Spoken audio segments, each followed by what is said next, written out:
It is 6 a.m. in the Mile High City on this Friday, January 24th. Good morning, Denver, Colorado. You've tuned into the Jeff and Bill Show, News Talk 710 KNUS. I'm your co-host, Jeff Hunt, along with Bill Thorpe, bringing you the freshest insights, hottest takes from the right, left, and center.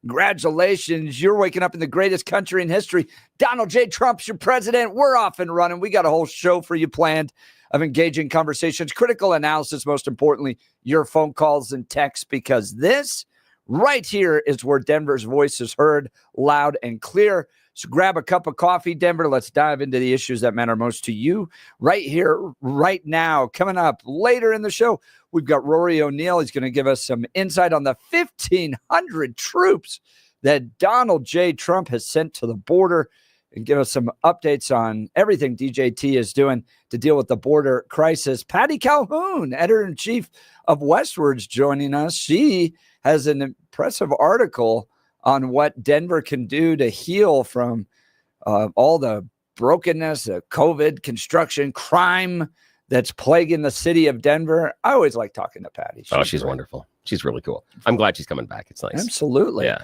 Looking forward to that. That'll be in the 7 o'clock hour. And then the Mile High Rumble.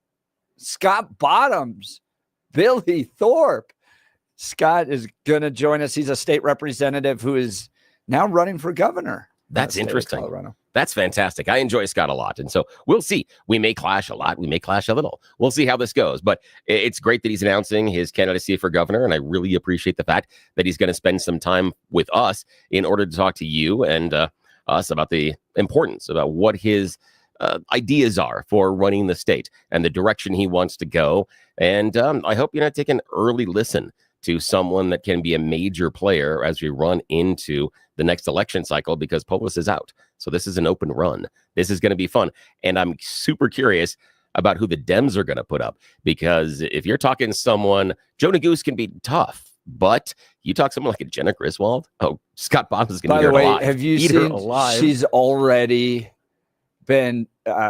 She's being investigated for campaign violations. She hasn't even announced yet. Oh, surprise! It's because she built a website and put it public without announcing that she's running. Geez. Of course. So, because again, remember, just like with the idea that she accidentally leaked the passwords for the machines and is going to face any punishment, there are rules for some people, and then there are rules for her. The rules for her, she feels, are different. So I'm not surprised that she decided to create an entire campaign website without actually going through the official process. Has she been sticking to the official process yet at all? I know. Competency is not it's not something that goes along with Jenna Griswold. No, I would agree. Competency and ability to do the job. No, not at all. So that's fun. Ian Escalante, Rocky Mountain gun owners, is going to join us in the 9 o'clock hour, as long as some cowboy poetry. And coming up in just a few minutes, the fetching Nicole Hunt, pro-life analyst for Focus on the Family, live from the National March for Life. It's today. J.D. Vance joins, about 100,000 other folks in Washington, D.C. for what is the largest global human rights march. It happens each year. It's the National March for Life. It's a ton of fun. Nicole Hunt is there, my fetching bride. Cool. And so she's going to give us an update on what she's seeing out there. Is lots and lots, mostly of young Catholic kids. Yeah, it'll be fun. And speaking of young, Christian kids, we have little Hunts in the studio with us today, which is kind of cool. Kind of like a mini. Hello, they're so amazing. They're so cool, and they're such nice, polite little kids. But it's like having a little studio audience today. It's awesome. That's exactly it's really cool. Love when they come in. That's because the person that would take them to school is marching in the National March for Life. Exactly. And that's okay. They get to hang out with me, and then we take them to school. It's wonderful. I'm just impressed that they are up and walking straight, and they're not like, when they walk in here at dark 30. It was, they're always like, I'm like, this was a particularly tough morning, because we had some stall cleaning and 10 bales of hay to unload, and ice to break in the water troughs out in the pastures last night. So, that's awful. They were hardworking kiddos. Excellent. That's good. I like that idea. The idea of understanding that you get out of it what you put into it is always good. And I always make this joke with my kids when I talk about, we're just going to have to use a little manual labor. And I've used the joke for a while. My kids go, wait, there's a manual? Shut up. But again, I made that joke for years. So, yeah, I deserve it. Well, we've also got a big announcement on our Kyle Clark poll that we ran. We'll get to that in a second. But first, news and comment with Blake Olson. Good morning, Blake. Hey, good morning, Jeff and Billy. Tell the Hunt gang I said hello. Those kids are awesome. Awesome kids. They're waving. They're waving. Hey, what's up, guys? Got linebackers, soccer players, academicians. They're all in there. That's right. 20 degrees and cloudy in Denver, expecting a high of 32. The 7-10 5-day forecast coming up. Our top story, suspect is in custody after another stabbing in Denver last night. Police called to the 700 block of West 29th Avenue near Coors Field to investigate. One person was taken to the hospital with undisclosed injuries. Police did not offer any information about the suspect or possible motive for the stabbing just last week. 2 were murdered and 2 seriously injured after stabbings by one man in downtown Denver, of course. A federal judge is putting a temporary hold on DJT's executive order that would end automatic citizenship for infants born in the U.S. Trump signed an executive order Monday that would limit birthright citizenship to children who have at least one parent that is either a U.S. citizen or a permanent resident. A U.S. district judge called the executive order,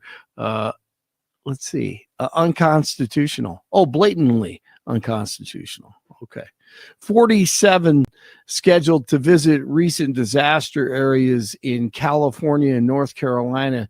He's expected to make his first stop in Asheville, North Carolina, which suffered severe damage from Tropical Storm Helene last September before heading to the fire-ravaged West Coast.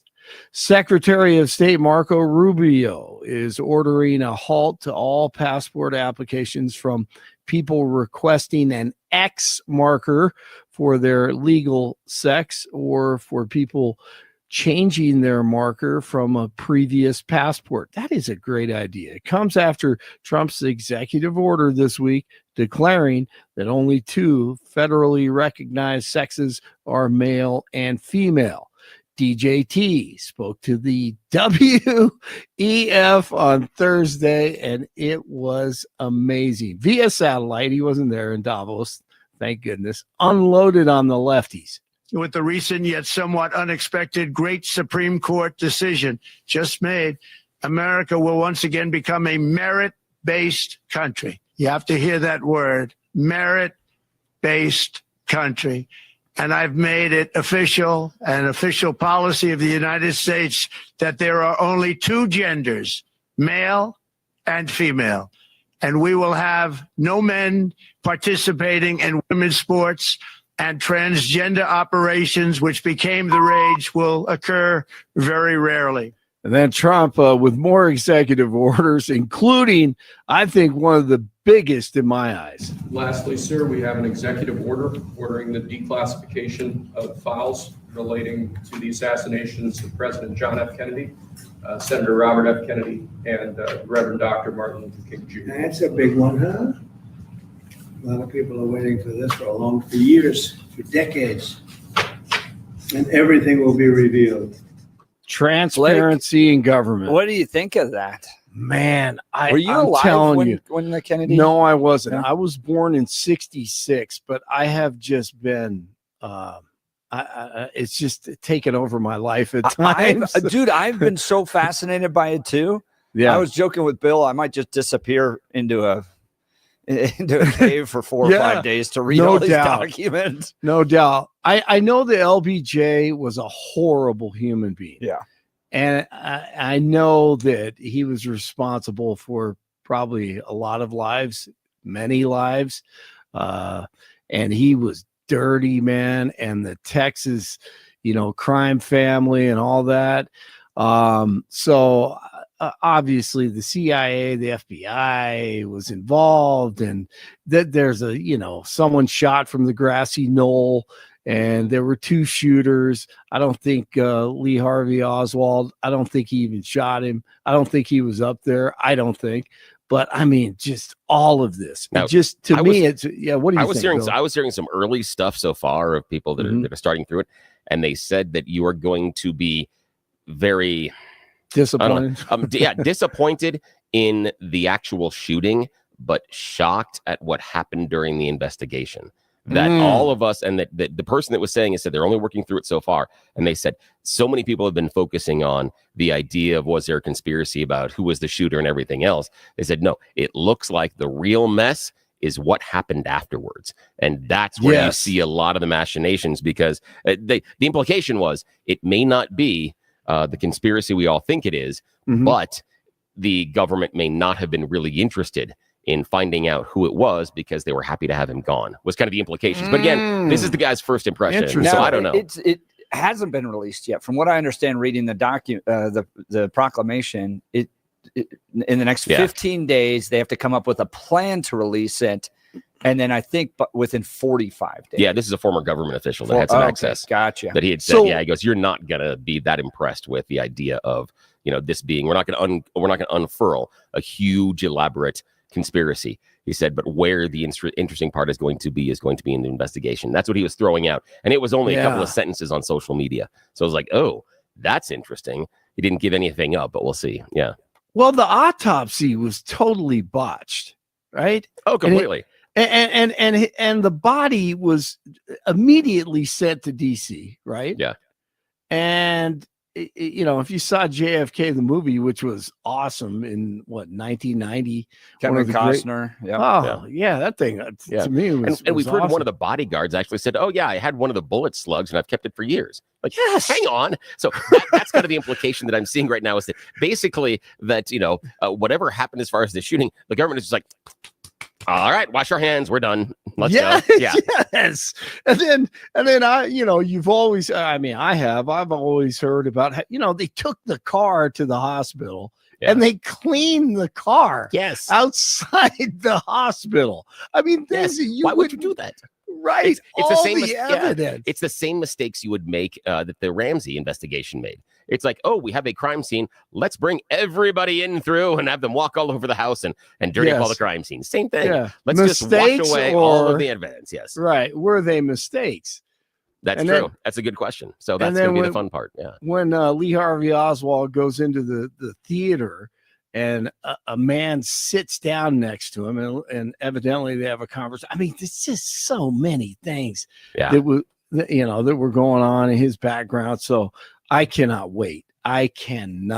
Here's what I think we need to do, Blake. You and I order some pizza, get some Coca-Colas, and we'll just go down to your basement and read these for 4 days. I love it. My wife would love that. And once this has been out for a little bit, what we're going to do is we are going to reach out to the grand poobah, the godfather of Denver radio, Peter Boyles, who is a real heavy study of this. And we'll bring him in and have him spend the entire morning with us and walk us through it, because he's going to read the entire thing front to back several times. So once he has a chance to digest it, that he is going to be, because he has absorbed and read more than almost anybody else I've ever come across about the assassination. So we will have an entire morning. And if it has to spill over into 2 mornings, we will make it so. Yeah. I had always heard about that family. You see that photo of the kids and the family, and they lived in Dallas forever, and they were on the turf, on the grass, right there on the grassy knoll, and they felt the bullets whisk over their heads, and they were protecting themselves. And the lady sees a friend of hers husband in the badge man, who had a badge and worked for the Dallas police. Now, I go back to that every 2 years, and I'm like, that's who they hired to shoot him. Who knows? I mean, it is fascinating though to me. I thought Parkland was pretty accurate. That recent film, kind of the fact that Kennedy didn't really want to be in Texas. That was something that I really never knew prior to that. They did it mostly because of LBJ, that it kind of felt like a setup. And then after the assassination took place, the desire to just get the hell out of there. Yeah, they were not comfortable on the ground. It reminds me sort of when I went down and interviewed folks at the Aurora TDA complexes where I was like, dude, I am not safe here. Like you just have this gut feeling. You have that those chills in your back. Yeah, you're on somebody else's turf. Yeah. And there's just something not right about it. And in Parkland, that film, which gets into the doctors and the nurses at Parkland Hospital trying to save the president's life, that movie gets into that aspect of the assassination. Well, a lot's going to be exposed, and I think it's going to open people's eyes about government overall. I feel like it will. We'll see. News brought to you by Lair Fireplace and Patio, Denver's premier source for everything fireplace, patio, and grills, locally owned and operated since 1954, online at lairfireplacepatio.com. Nuggets over the Kings, 132-123. Jokic with his 5th straight triple-double. Unbelievable. Avs at the Bruins tomorrow at 11 in the morning. UNC loses their first of the year in the Big Sky Conference to Idaho, 77-76. 17 in Arvada, 18 in Aurora, 20 degrees in Denver. TGIF. Jeff and Billy, continue. I have read multiple reports of your regularly being drunk at work. Blake Olson, News Talk 710 KNUS.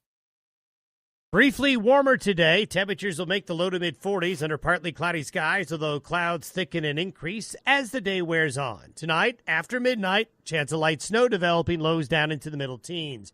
Snow is going to be likely Saturday. Cold, highs only teens and 20s. Flurries Saturday night, lows 5 to 10. Partly cloudy and dry Sunday, highs 20s.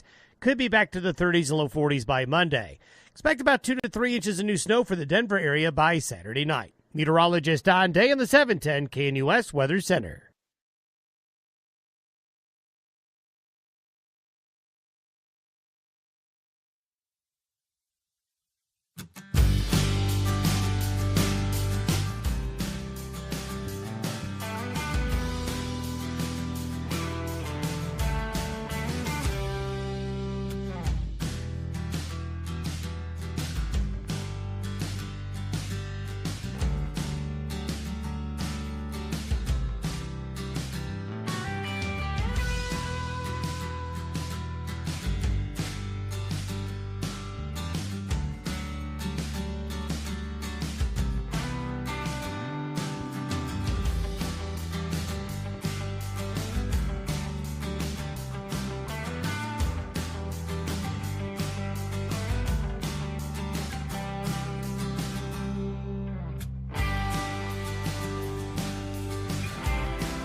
Welcome back to the Jeff and Bill Show. That audio was so funny. That is awesome. Finished with. That is great. I have read multiple reports of you being drunk at work.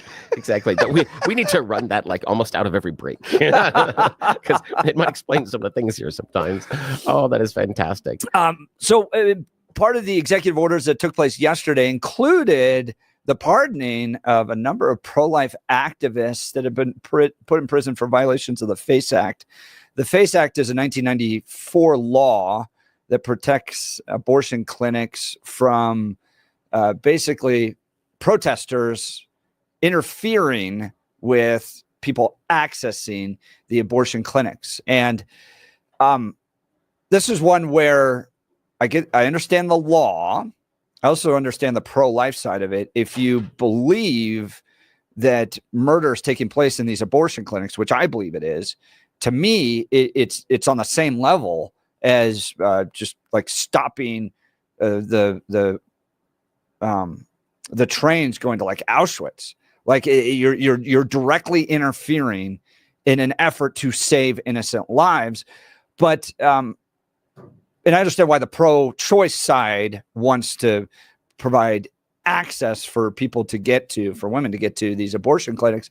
But some of these prison sentences for violating the FACE Act were crazy. Nearly 5 years in prison. Other defendants received like 3 years, nearly 3 years. It's 5 years in prison for kind of organizing a blockade at an abortion clinic. Just seems crazy excessive. I'm glad that the president pardoned these folks. Bill, do you have thoughts on those?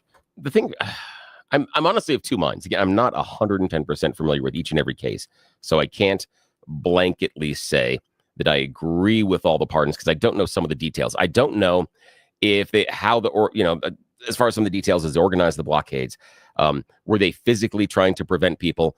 How aggressive were they? Things like that. Yeah. I don't have any problem with you protesting in an abortion clinic, but when someone is trying to access that business, even if you disagree with it, I don't think you have the ability to physically prevent them. I think that's not okay. You couldn't say that if we were against alcohol, we could go out there and push people away from going through the door at the bar. Right. That wouldn't be allowed. It wouldn't be allowed to do that at a liquor store. If we thought that people were getting harmed by eating too much fast food, again, this is a stupid analogy, but we couldn't go out there and prevent people going to McDonald's. And so that's where how much kinetic use was there. How much did they grab people? Fair. Then, that's fair. And that for me becomes assault. I'm not certain that it needs to fall under the FACE Act, but I do feel that it seems like the prison sentences were egregious. And where I come to is during the Black Lives Matter protests and other protests where they blocked accesses to roads. Yeah. I think that is freaking stupid. Yeah. I'm of the person that I believe that if, like we had a protest here in Colorado that blocked 225 at one point. I'm sorry. I hate to be this callous, but if you are going to stand in a blockade across a road and you get run over, sorry, you knew what was there. You understood this is a 3,000-pound vehicle, and the amount of damage it's going to take by running over you is little to none. You've made the choice. So that's where I get mad, is that we don't look at punishing people that, block roadways and other accesses, even during even though I'm a big union proponent, when the unions block access to the plants or to locations, I'm not okay with that. These people should be allowed to make the decision. Yes. Just like when we had the King Soopers strike. They stood outside, but they didn't prevent you from shopping at King Soopers. But they talked to you and they showed you what they wanted to do. That's where I think it has to be. So as long as they were protesting, and even if it was a blockade in name only, the idea that, I'm not going to let you, but as long as they weren't grabbing or putting hands on anybody else, because that's not okay. As long as they didn't do that, I'm okay with the pardons. If you got kinetic, then I have a different opinion of that. However, is 5 years, even if you did, is 5 years worth it? No. No. I cannot see 5 years in that situation being worth it unless you assaulted the other person. As in, I'm going to teach you not to walk in. Hang on. So stop the violence against the preborn by implementing violence. Exactly. So that's the question I have. So then my feeling is that some of them probably did get a little connected, get a little physical, but how far did that go? Regardless, though, I think the 5 years is absolutely excessive. So I am not as outraged about this one, and I'm okay with it. Well, in a few minutes, we're going to talk with Nicole Hunt of Focus on the Family. And yes, you might recognize that last name. She's my bride. She's their pro-life legal spokesperson, and she's out at the National March for Life. We also have some big news, Bill. Big news. Dude, this is awesome. So they were mobilizing in part because of you yesterday. Yes. I cannot believe our audience. You guys rock. Holy crap. This is awesome. So we, I noticed something that when Kyle Clark responds to us, this army of mostly purple-haired progressive women come to his defense. He is their Justin Bieber. And I will admit that yesterday I did make the analogy, and I think it sticks, of Sauron in Lord of the Rings calling forth the ogres and releasing and opening the gates. So I think it fits at this point. But yes, okay. So go ahead, talk about the ogres. We wanted to come up with a name for them because in many ways, Kyle Clark is their Justin Bieber. And if you're a follower of Justin Bieber, you love him, you're a believer. Yes. Right? So we put up original question, got a whole lot of responses. We then pared it down to 4, and we did a poll. And of the 4, it was Kyle's Karen's, Casey Crazies, Kylie's, and Clark's clones. Yes. Now, the poll is still open. There's 45 minutes left. If you go to x.com/Jeff Hunt, scroll down a little bit, you'll find the poll. Kyle's Karen's is leading 73%. Ooh, now, nice. unless there's a remarkable turn in the next 45 minutes, it'll be Kyle's Karen's. But Bill said yesterday that if 1,000 people vote in this poll, we will design T-shirts that people can purchase and wear around if they like. And what happened? Well, as of 6:25 a.m., we need this.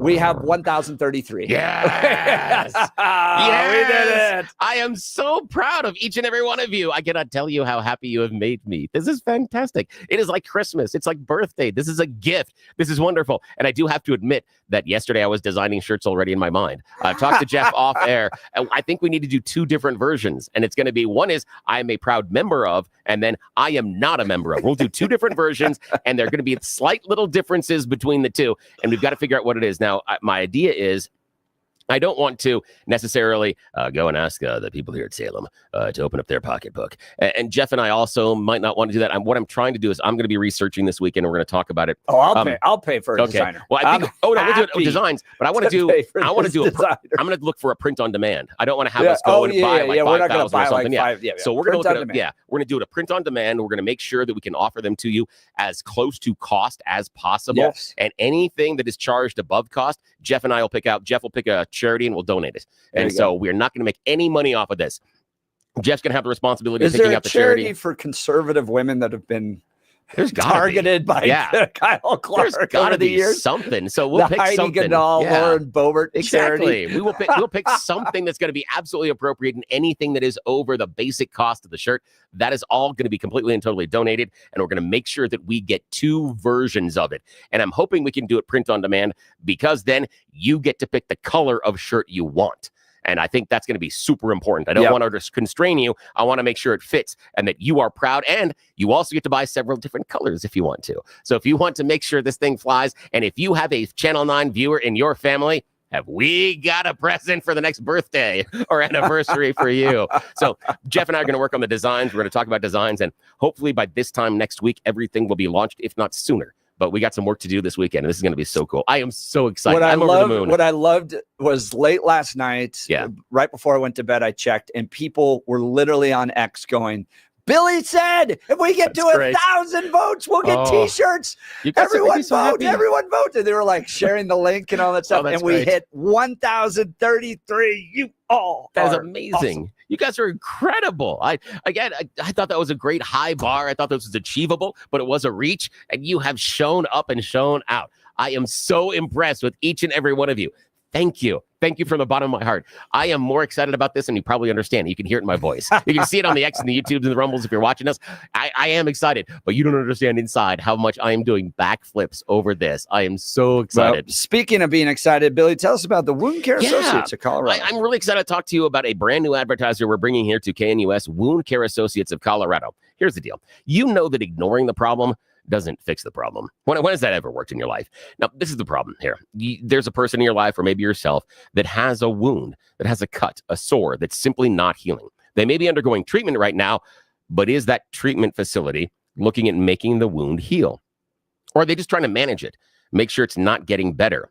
That's the difference you're going to find at Wound Care Associates of Colorado. Ignoring any sort of a wound, a cut, doesn't seem like a big deal, but it could turn into a very big deal. That skin, that tissue that's torn, it's exactly where the dirt, germs, the bacteria look to get into your body. And that is about letting an infection happen. Slow healing cuts, diabetic ulcers, pressure sores, they're challenging to manage, and they can seriously impact your quality of life. Jennifer, who started Wound Care Associates of Colorado, this is a true calling for her, because years ago, her uncle, who suffered from some diabetes and neuropathy, developed a small cut between 2 toes on his foot. He didn't think it was a big deal. He let it go. The thing got infected. By the time he was able to get treatment, they needed to amputate part of his foot. The bad news is the infection had already spread so deeply into his blood system, the rest of his body, he passed away 3 days later. He thought he was going to get better seeing the doctor because he ignored that wound for so long, and he didn't. Instead, it was a memorial service. I know, that's scary. That's why you do not ignore these things.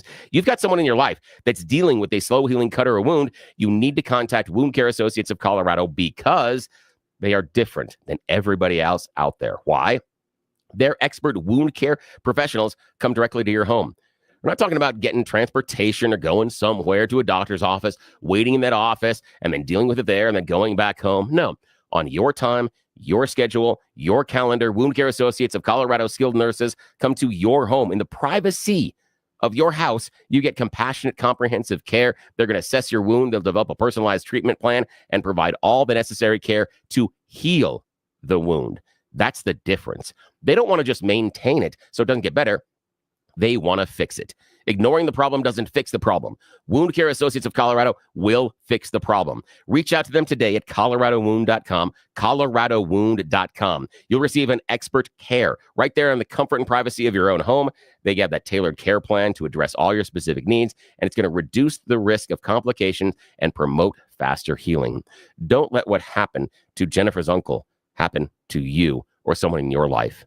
Take care of this today with Wound Care Associates of Colorado. coloradowound.com for more information and to schedule your in-home visit today. coloradowound.com. And when you reach out to them, tell them you heard about them here on the Jeff and Bill program, because boy, does it help us out. And thank you so much. Ooh, coming up next, Mrs. Jeff. That's right. We're going to go live to the National March for Life in Washington, D.C. You're listening to the Jeff and Bill Show. We are Denver's talk leader, News Talk 710 KNUS. And we're getting T-shirts.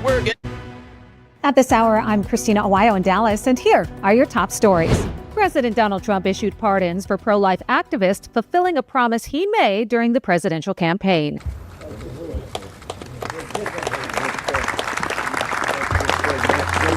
The religious liberty law firm previously asked the incoming president to issue pardons for the pro-life activists who were arrested for violating the Federal Freedom of Access to Clinic Entrances, aka FACE, and Conspiracy Against Rights statute while peacefully engaging in protests at abortion clinics. Several of those convicted and put behind bars were elderly and in poor health. Lauren Handy was sentenced to nearly 5 years in prison for leading the pro-life protest. Formula One drivers could be suspended from racing or lose championship points for swearing or making political statements under new rules. Drivers criticized the governing body, FIA, last year after a pair of drivers were punished for swearing in FIA news conferences. There's a new system of suggested punishments for matters like swearing, causing, quote, moral injury or loss to the FIA, or making political statements. A suspension is recommended for a third offense within a 2-year period. The International Criminal Court's chief prosecutor says he has requested arrest warrants for 2 top Afghan Taliban officials over the repression of women. That's what you need to know at this hour. In Dallas, Christina Awayo, Salem News Channel.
Tens of thousands are gathering in Washington, D.C. this morning for what is the world's largest human rights rally. It is the National March for Life.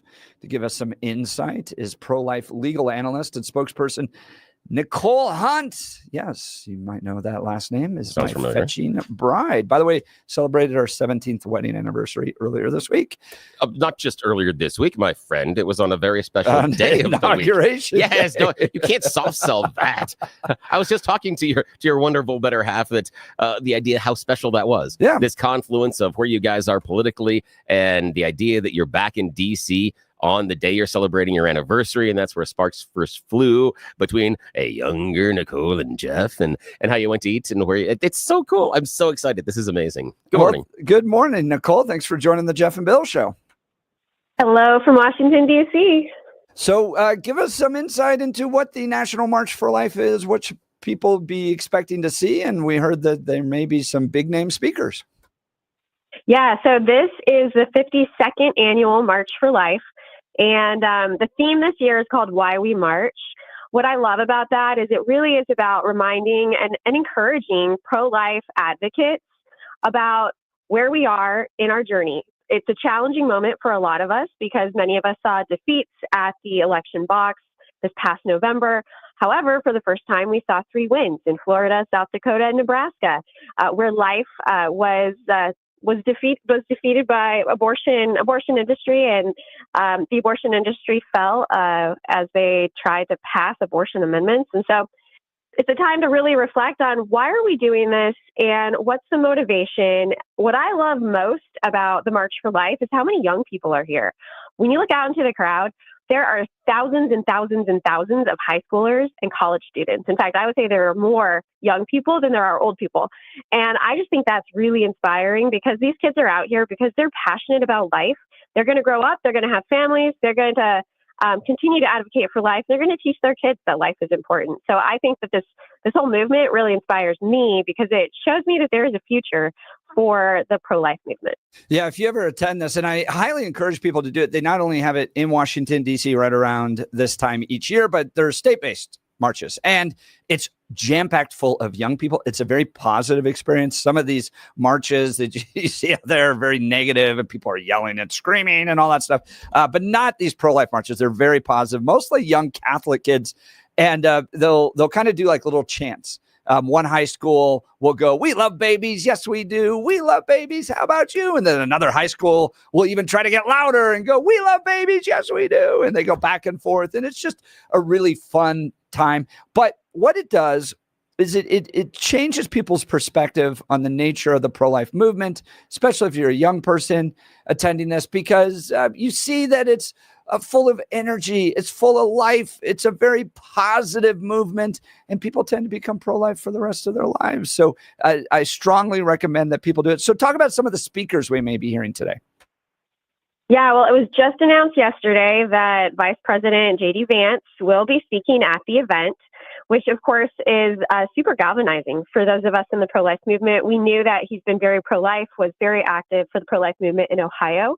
So to know that he's going to be there today, reiterating the commitment of the administration to halt all of the progressive abortion supporting policies that the previous administration put forward, and also that they're passionate about making a difference for life moving forward. We also have Governor Ron DeSantis who will be speaking, and I personally am really excited that he'll be there because I think he's been a perfect example of what it looks like to be a politician who's not afraid to stand up for life.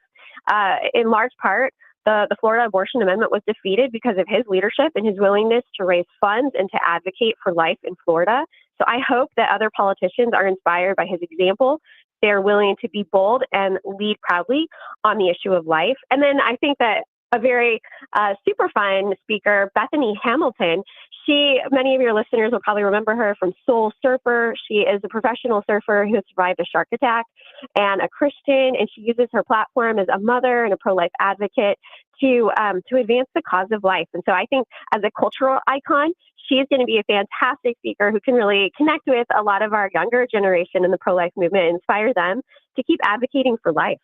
We're talking to Nicole Hunt. She's a pro-life spokesperson and legal analyst for Focus on the Family at the National March for Life. Now, we've seen some moves by the Trump administration that are very inspiring to the pro-life community. You have J.D. Vance speaking today, but then also the pardoning yesterday of a number of pro-life activists that were in prison for the FACE Act. Do you think pro-lifers should be optimistic about the Trump administration just a few days into his second term?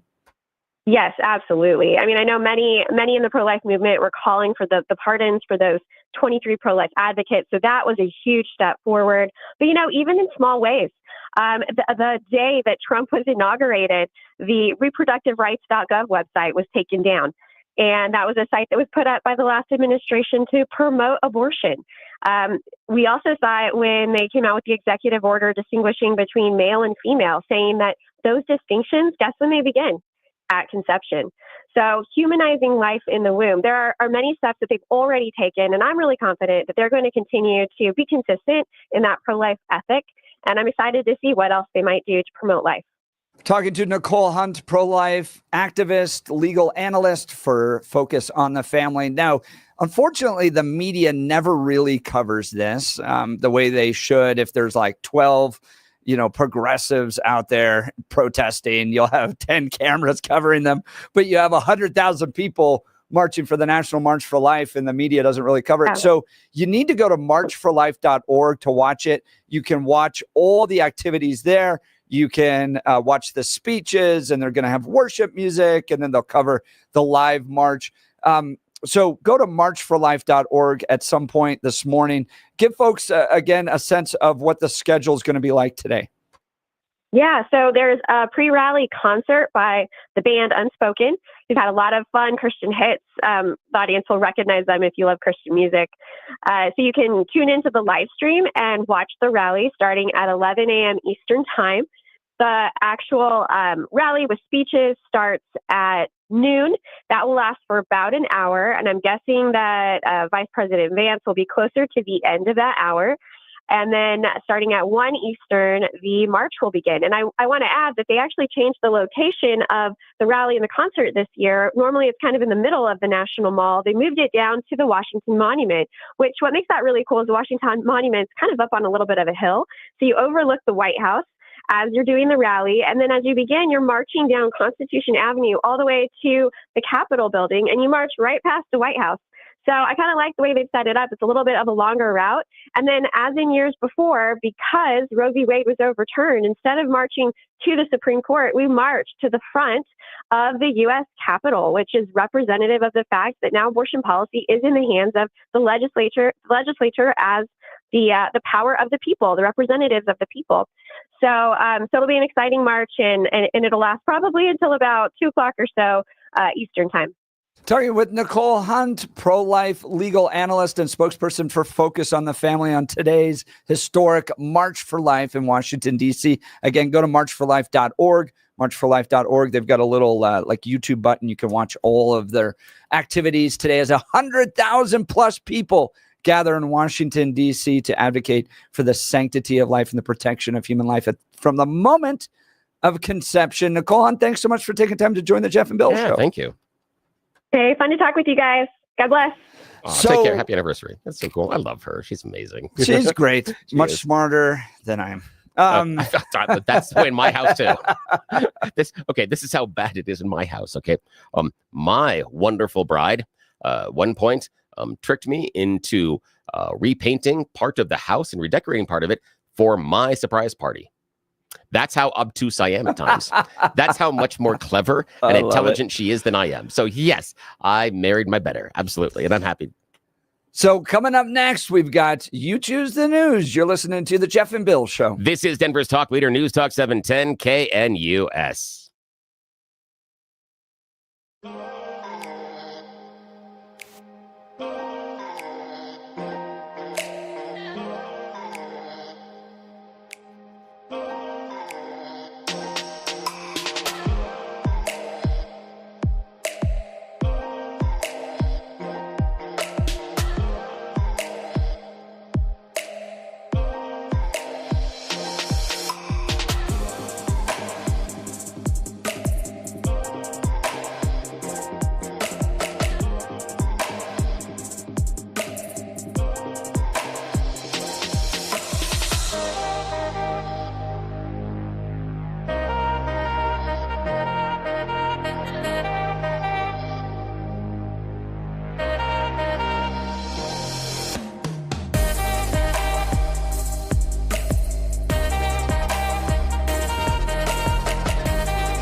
No music. All right.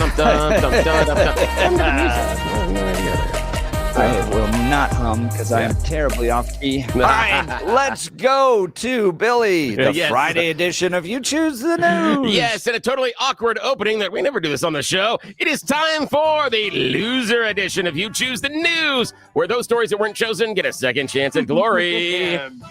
You are one pathetic loser. Let's go. Loser! You're a loser! The Losers Club. Bunch of losers. You're such a loser. You made me feel like a loser! She's a loser. You are such a loser. Loser.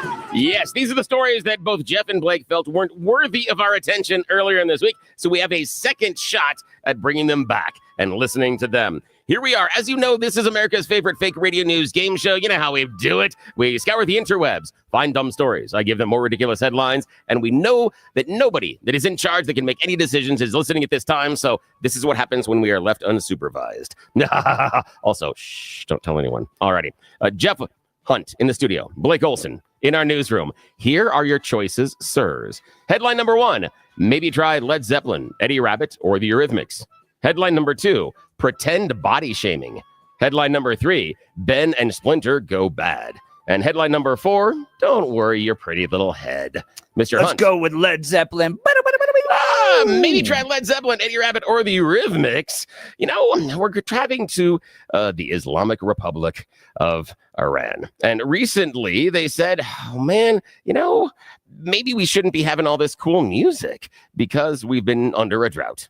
Yes, Friday, Prayer Imam Abdan, the city known for hosting the Middle East's oldest oil refinery, recently criticized the granting of concert permits, calling it sinful and claiming the music events have angered God, leading to a lack of rain. The provincial ideological department canceled several concert permits for February, according to local media reports. Since the establishment of the Islamic Republic in 1979, music in most forms has been banned from state television and radio. Perhaps instead, they just need to start listening to Led Zeppelin, Eddie Rabbitt, or the Eurythmics. Music fans will know that Led Zeppelin, the famous song, The Rain Song, Eddie Rabbitt, Love a Rainy Night, and the Eurythmics, Here Comes the Rain Again. I'm just saying that might help. Yeah. We're getting a dose of Billy's bar trivia. Yeah, Very good. Exactly. I mean, if the rain can do something and influence the weather, why not play the rain songs? I'm just saying, if you think it affects the weather, maybe you play the rain songs. But who am I I love the rainy night. Oh, that's great. That's a great song. It's a fantastic song. I'm going Okay. to go down a rabbit hole today, Billy, because of you. Nicely done. I like that rabbit hole. Good job. Okay, Blake Olson, your choice, sir. Pretend body shaming, Ben and Splinter go bad, or don't worry your pretty little head. Pretend body shaming. Yeah, pretend body shaming. Here we are traveling to Hollywood. Josh Gad recently is released an autobiography and talking about his time in Hollywood. And he's saying he almost landed a prime role in Avatar. In his new memoir, In Gad We Trust, the Frozen actor reveals that he was desperate to find a reprieve from starring in the 25th annual Putnam County Spelling Bee on Broadway. He went out and auditioned for anything he could, any TV role, any film role. One of the first things he tried out for was James Cameron's upcoming movie Avatar, and he got a call back. Cameron actually flew him to L.A. He got out there and said he was trying out for the role of Jake Sully's best friend. You know, the translator for the alien race known as the Na'vi. It was Joel David Moore that eventually landed it, but Gad was the front runner until they ran him through the CGI. Because unfortunately, Cameron informed him that, dude, you look like an overweight Smurf. We can't do this. So because he was too chunky, he couldn't get the pretend part. So yes, pretend body shamings. He was too fat in CGI, as if they couldn't have changed it. Right. Yeah. Exactly. Okay. Yeah. Whatever. Yeah. I know. I like that. He wasn't. I mean, he's like, you can't change me. You can't take it. You know. I mean, I do it. I see what they do on the Instagram. They do it all the time. But okay, fine. I know. Alrighty, Jeff Hunt. Final choice this morning. Ben and Splinter go bad, or don't worry your pretty little head. Don't worry. Yeah, don't worry your pretty little head. Ski jumping victory in the classic Garmisch-Partenstadt. You know, I had that one time, but a doctor gave me some cream and it went away. But it's great if you win, but only for the men. German skiing star Selina Freitag said, while the men are awarded a nice pile of money, they get 3,000 Swiss francs for a win in the women's round. She got a bag with some shower gel, shampoo, 4 towels. So they both finished first in the competition. The man got 3,000 francs. The woman got a bag with shower gel, shampoo, and 4 towels. She's like, why don't we even come back next year? Right, so, exactly. I know. Yeah, that's it. That's the end of You Choose the News. Back to you, Jeff. All right, lots coming up in the 7 o'clock hour. Rory O'Neill, NBC News National Correspondent, is going to give us some update on the 1,500 troops being sent to the border. And Patty Calhoun of Westword joins us. She's got some plans for how Mike Johnston can improve Denver. You're listening to the Jeff and Bill Show. We are Denver's talk leader. This is News Talk 710 KNUS.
It is 7 a.m. in the Mile High City on this Friday, January 24th. Good morning, Denver, Colorado. You've tuned in to the Jeff and Bill Show, News Talk 710 KNUS. I'm your co-host, Jeff Hunt, along with Bill Thorpe, bringing you the freshest insights, hottest takes from the right, left and center. Congratulations. You just woke up in the greatest country in history, and Donald Trump's your president. Let's get after it. We got a whole show for you planned of engaging discussions, critical analysis, most importantly, your phone calls and texts, because this right here is where Denver's voice is heard loud and clear. So grab a cup of coffee, Denver. Let's dive into the issues that matter most to you right here, right now. Coming up after news and comment with Blake Olson, Rory O'Neill, NBC News National Correspondent, is going to join us to give us an update on the 1,500 troops that are being sent to the border, as well as President Trump's other dealings with regards to the border crisis. We'll get into that. And Patty Calhoun has got a great article in the Westword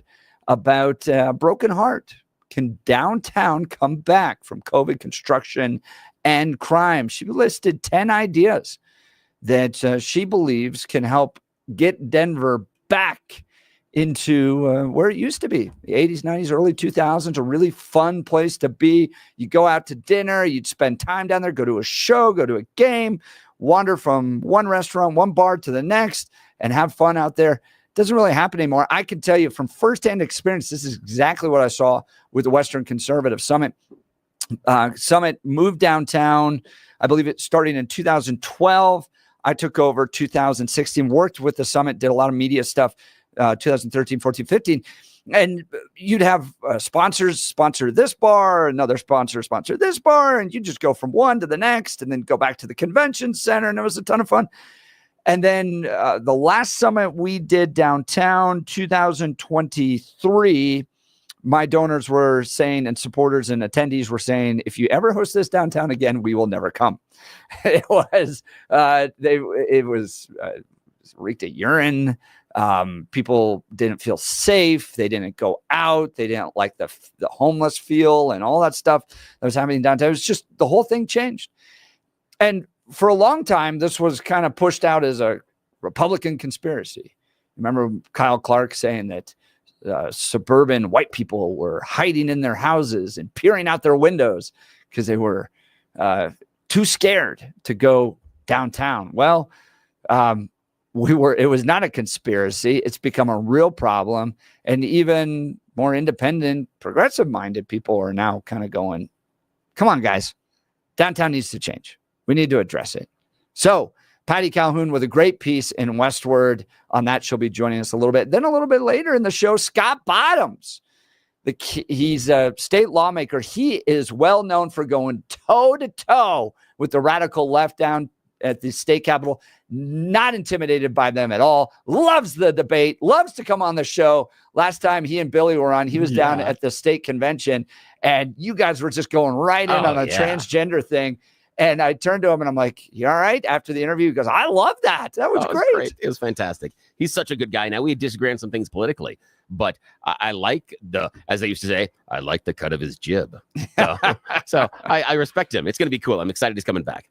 Scott Bottoms in the 8 o'clock hour. Then Ian Escalante from Rocky Mountain Gun Owners giving us an update on the latest gun issues down at the state capitol as well. And then some cowboy poetry to lead us into the weekend. So it's going to be an absolutely fire show as we cover all the things happening right here in Colorado that you need to be listening to. I mean, speaking of Colorado, let me tell you about Colorado Christian University. Do you know a high school student who has a passion for engaging in culture and political issues? The knowledge and skills needed to impact the world through civic engagement is an ever-increasing need in today's society.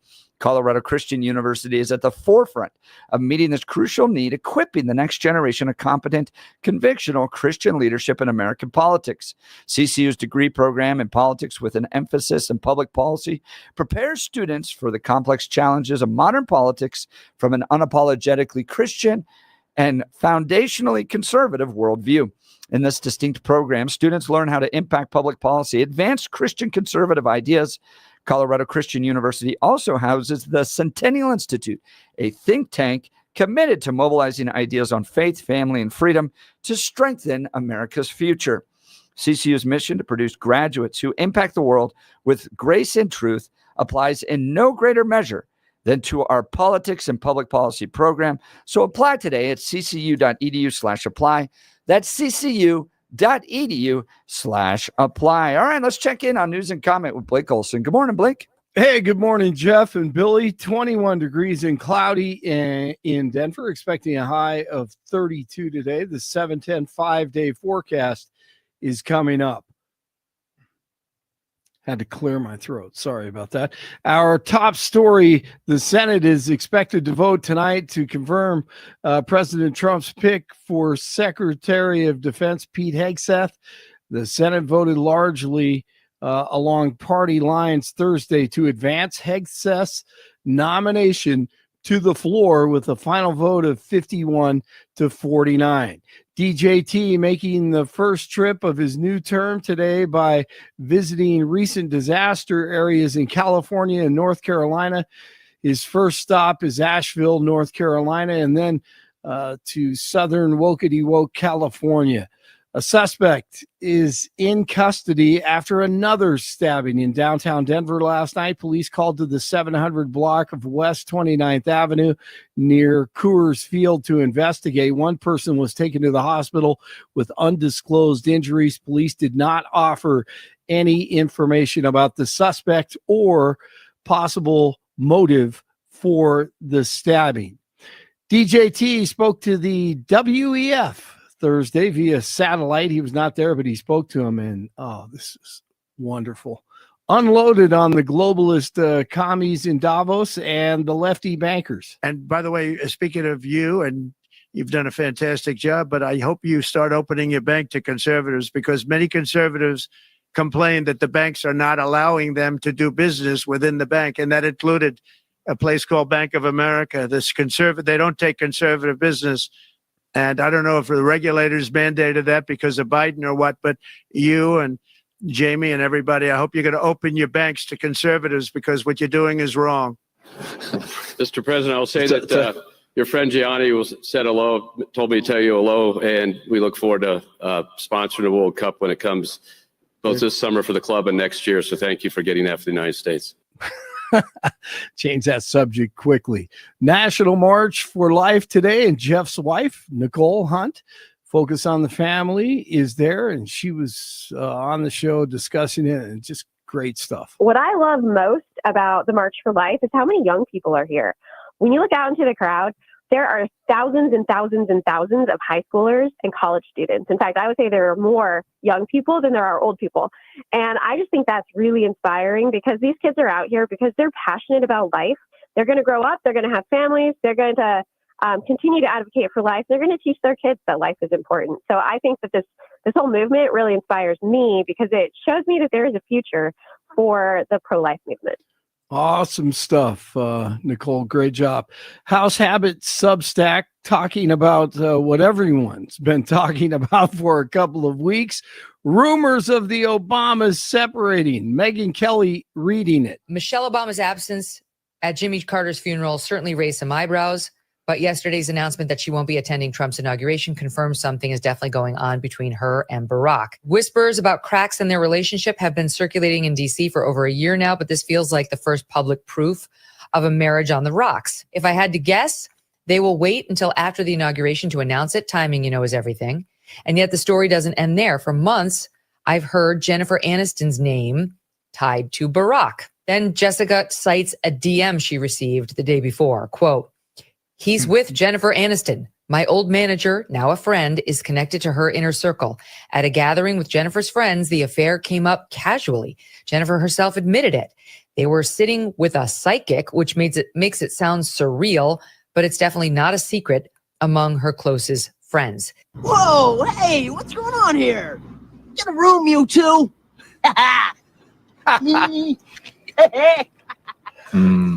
Yeah. Dude, speaking of Jennifer Aniston, that was brilliant, because that is a tie right to a movie she was in. Yes, exactly. Office Space. Jeff. Well done. The greatest comedy of all time. next to Chris Farley and Tommy Boy. I was gonna say Tommy Boy, man. Tommy Boy is see. I can literally quote that entire movie. Can you? Oh my gosh, that was awesome. See, I think the greatest party we could have is the JFK stuff, all of it being open for the public, and then we watch Tommy Boy, and then Office Space, and then The Jeff and Blake sleepover. Billy, you want to come? Yes, but only if I can wear my footy pajamas. Hey, awesome. Just saying. Hey, and then we'll play Eddie Rabbit. Oh, yeah. That is such a great song. Thank you for letting me have Hey, fun. 88575 says, it's not a Jennifer Aniston problem, Blake. It's Michelle's having prostate problems. Yeah, I think so. I'm right there with you. And then the kids can go back to their actual parents. No.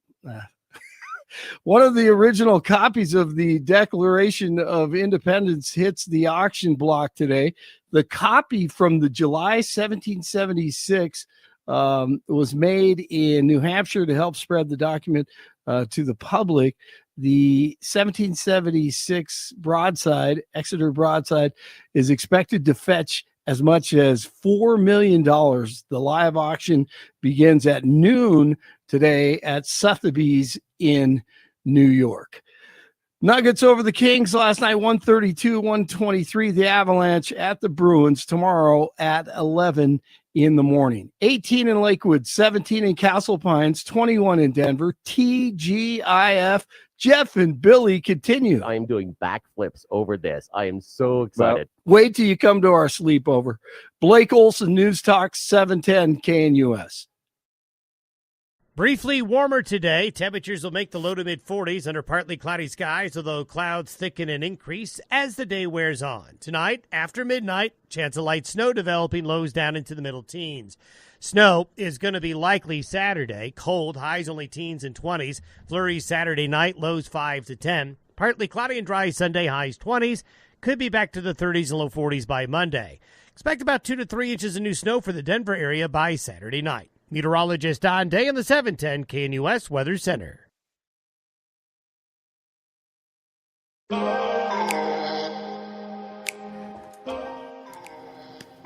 Billy, do you see Jennifer Aniston and Barack Obama? I don't know if I can see that. Jennifer Aniston and Barack Obama. That's a weird one for me. The idea is the how, the why. It just seems like a weird. It seems connection. like a big step down from Brad Pitt. I like that. Nicely done. The thing for me is it's a weird combination of the two of them. You're kind of like, really? Those two were the ones that are gonna be doing the It's like, it's just such. Why would those two, that confluence of it? It's kind of like when you had Sharon Greg Allman. You were like, okay, that's interesting, but it's even more bizarre based on the coming together of two different worlds, and when, how, and I love the fact that the piece that Blake was playing was, it's been an affair. It's been going on for a long time. How? These are two of the most recognizable celebrities out there. How in the hell are they out anywhere, even holding hands? Where are they having dinner? Where are they I mean, I have, if this is true, I have so many questions about how they managed to keep this under wraps for so long, because either if you're in, the entertainment world or you're in the political world, you're going to recognize one of them immediately. Why do you think Michelle's been missing so much? I don't know. I mean, maybe she just doesn't want to be part. But I understand the inauguration stuff, but the Jimmy Carter, really? Yeah, who knows? I mean, it could be 100 different things. I have no idea. I mean, everything from maybe she's sick, or maybe there is something that, I know the person was talking about the prostate thing. Maybe there is a medical issue that's something different that's going on behind the scenes. Maybe the other part is that we forget that Michelle never really wanted the spotlight. She never wanted to. She doesn't come out. The idea being, here's the example I give is, after Barack's presidency, she, not him, was really the most popular Democrat out there. Yeah, right. And she did the whole tour with Oprah. Exactly. And in fact, a friend of the show and proud sponsor of the Dan Caplis Law text line was talking about Michelle coming out from the wings and possibly being even a Democrat nominee. Yeah, right. Because she is so dangerous and would be so difficult to defeat. But she didn't want that spotlight. She has shunned the spotlight over and over again. And maybe she's at a point where she's like, I don't want to sit in the church and stare at and have to do this and be in front of the cameras for so long. This is a pain in my butt. And so why would I possibly do this? Who knows? Jason in Denver. When did Rachel leave Ross? And Mary from Wyoming. Funny, Barack and Jen made me think of the Jamie Foxx song about him and white women. Oh, geez, that's funny. That is funny. This is an interesting one. We'll have to see. Well, joining us now is Rory O'Neill. Rory O'Neill's an NBC News national correspondent. Some 1,500 troops are being sent to the border with Mexico. We're going to take a look at this, as well as President Trump's dealing with the border crisis. Good morning, Rory. Thanks for joining the Jeff and Bill Show. Sure. Good morning. Busy way to end the week. That's exactly right. Lots to talk about, including all the executive orders that happened yesterday. But 1,500 troops at the border. Tell us what they're doing down there. Yeah. Now, they're not going to be involved in law enforcement. Most of it will be support. They might be put to work, building new fences or replacing border fence, that kind of a thing. But they're really there to support Homeland Security. And this is a down payment. Apparently, the grand plan is to have about 10,000 soldiers there to help with this massive deportation effort to remove millions of people they say are in the country illegally. That's going to mean building 14 detention facilities that can each hold 1,000 people and 4 large facilities that can each hold 10,000 people. Wow. I mean, that is amazing. I didn't realize this was that organized. That kind of struck me off guard that they are already got the plans for the detention facilities. They're sending that many troops to build. I mean, they're really hitting the ground running. Well, right. And look, this has been the top. If it's not the economy, then it was immigration that got Donald Trump elected, right? So this is something he's been focusing on for a while. But this is also going to take congressional support. You can't wave a magic wand. So we need the rest of Congress to get on board and help to pay for all of this. And it's going to be significant. Talking with Rory O'Neill, NBC News national correspondent. Now, we're starting to hear that self-deportations are taking place. Do you have any insight on the fact that people may be just themselves heading out of America if they're not here illegally? I was talking to a reporter friend of mine who works on the border, and she was telling me a funny story. So let's say you enter the U.S. illegally, and maybe you've been processed or whatever. They let you in, and you've been bused to New York, but you live in Venezuela. Well, you cannot buy a plane ticket to Venezuela because you don't have an ID, or the paperwork they gave you is not sufficient to get through a TSA checkpoint. So you can't get out of the country in some cases. Interesting. Do you any hints from the Trump administration that they may want to provide flights back for folks? I saw that maybe some C-130s are going to be implemented in some of these deportation efforts. Yeah, we've already seen military aircraft being used. I think some C-17s, believe it or not, out of California were used just yesterday, trying to fly people back. But that's also bring challenges. Some countries could deny your airplane's arrival. They might not let your plane land. Or if it's one of our military-based allies there, perhaps that's how we get people over the border, putting them on buses as well as an option. Rory O'Neill, NBC News national correspondent, joining Jeff and Bill live. So just to outline what we're seeing the role as the military so far is less of an enforcement mechanism, more of the idea of building facilities, doing security for the facilities, and transportation, correct? Yeah, logistics. I'd say more logistics than law enforcement. But look, if you're going to have a facility housing 10,000 migrants and 4 of them, that's going to take a lot to secure, right? You need a cafeteria for them. You need sanitation for them. You need showers for them. It's a massive undertaking in order to stand up these facilities. Now, Rory O'Neill, have you heard anything at all about plans inside the Trump administration if, for say, Venezuela says, Saudi, no mas, borders closed? What is that? You talked about the idea of getting them into a military facility, but if we don't have a facility in those countries, where do we deport some of these illegal aliens to? Yeah, that's still a bit of an open question, and whether or not we just stick them on a Delta flight to Caracas, I don't know if that's an option as well.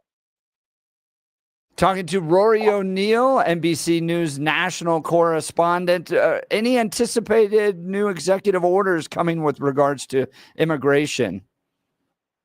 Well, I think what we're going to focus on today may be more related to emergency management. Today, Donald Trump is traveling to Asheville, North Carolina, to get an update on the recovery after Hurricane Helene back in September. He has already said that the Democrats abandoned that region, and he's been critical, saying FEMA tends to get in the way, and he is rethinking perhaps sending money directly to states rather than have it go through FEMA. Meanwhile, after the stop in Asheville, he's on his way to L.A. To see the wildfire update there. Governor Gavin Newsom has been trying to talk to Donald Trump. So far, they haven't been able to make that connection yet. Newsom says he's going to be on the tarmac where Air Force One arrives. But the White House says, oh, no, he's not, or at least that hasn't been confirmed. So we might be in for something today. Interesting. Some fireworks. We'll be watching all of it. Rory O'Neill, fantastic reporting. Thanks so much for taking time to join the Jeff and Bill Show. Yeah, thanks. Have a great weekend. Thanks, you too. All right. So 1,500 going up to 10,000, 14 detention centers that hold 1,000 people each, 4 detention centers holding 10,000. Yeah. Now, I'm happy. I'm really happy that Tom Homan is following through on what he outlined before the election. Yeah. That it is logistics, just like Rory O'Neill shared with us, that the military is logistics, that when they were talking about, and we'll get the military involved, when the Democrats lost their freaking minds and went, they're going to go and put the guns in the houses, and what about the kids? No, they were not going to do that. That's a law enforcement move, and that the smartest thing to do is to use the military for, this type of logistics. However, I don't know if you caught this, and I'm coming out of this. We didn't even talk about this off the air.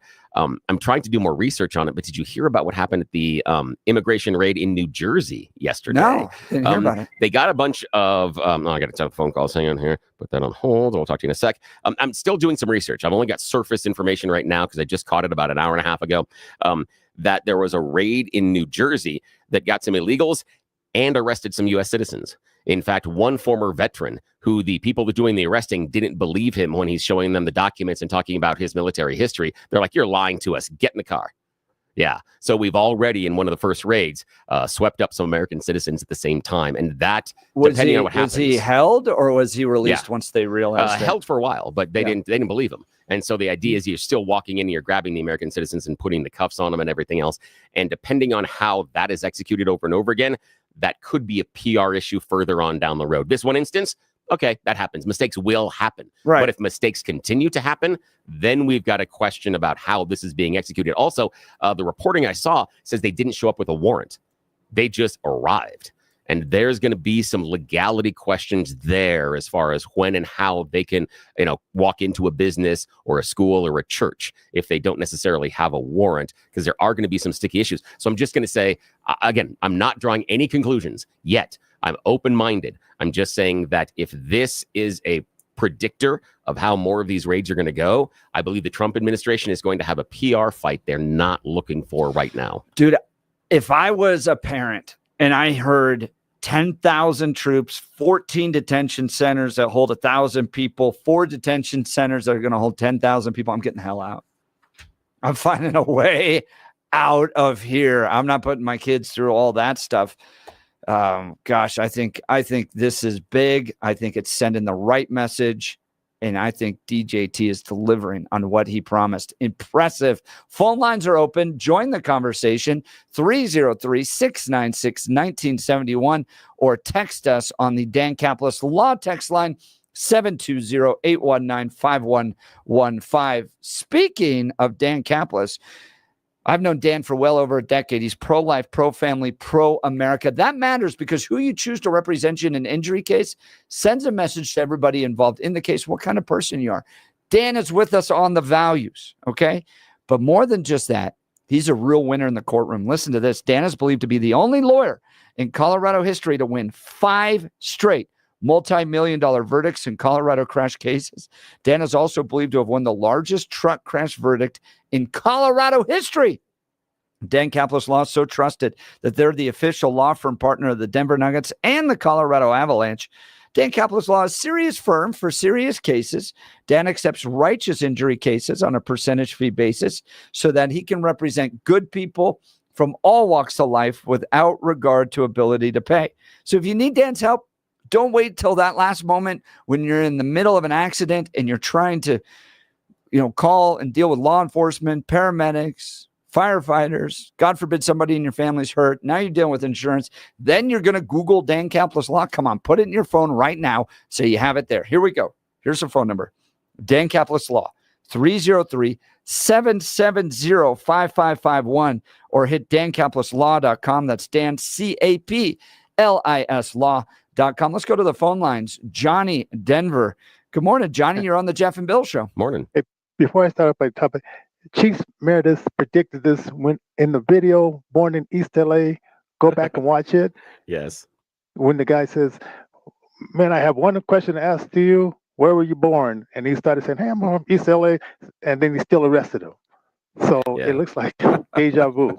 It does, man. And you were talking off air something about where there may be some economic impact as far as employment and illegals in an industry that I was not considering. Tell us about it.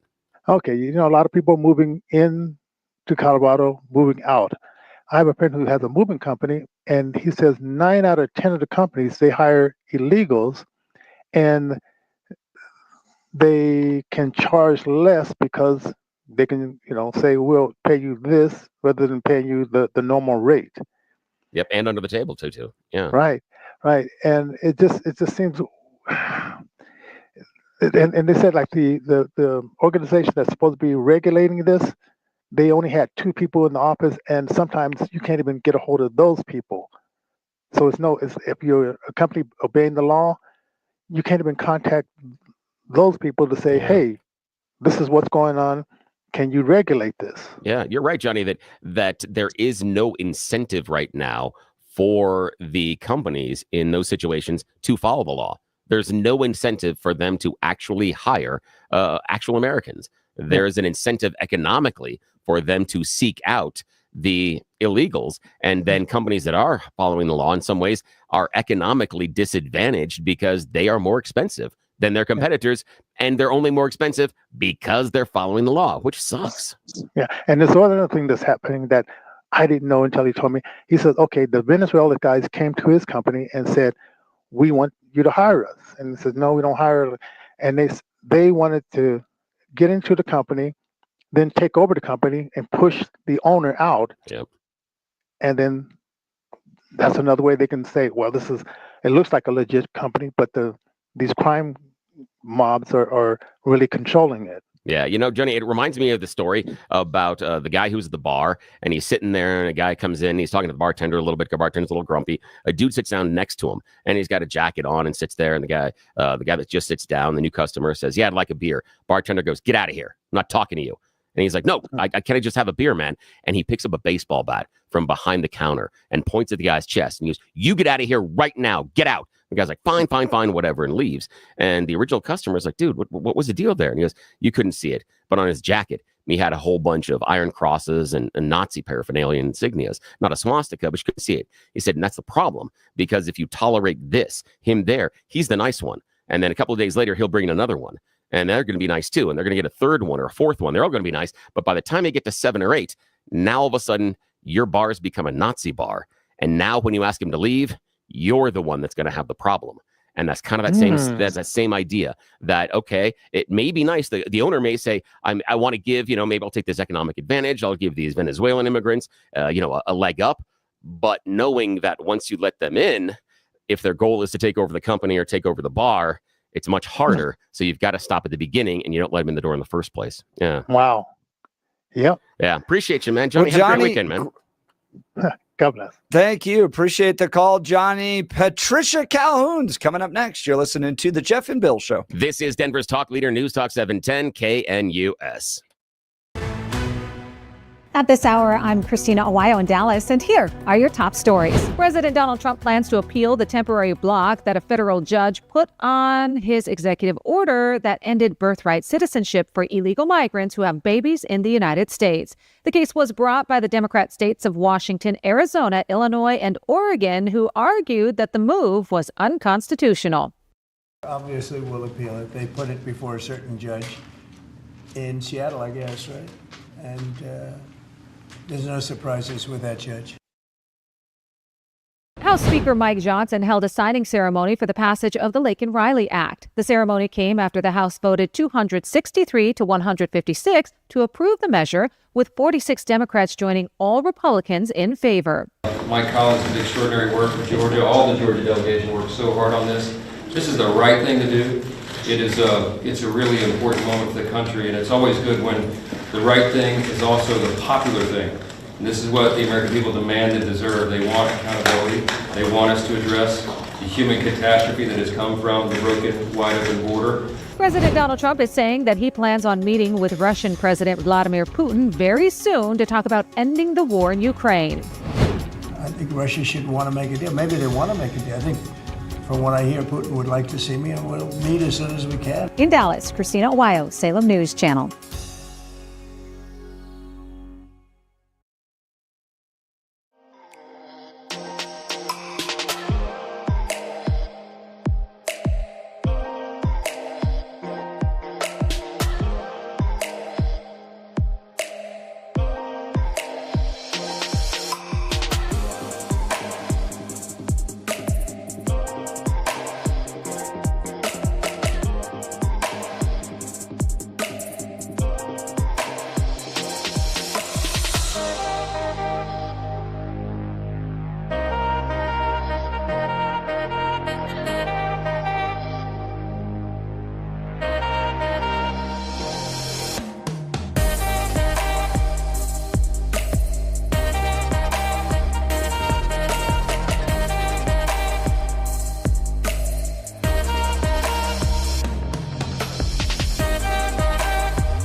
Welcome back to the Jeff and Bill Show. What to do with Denver? Oh, it's such a wonderful city. He's having a hard time right now.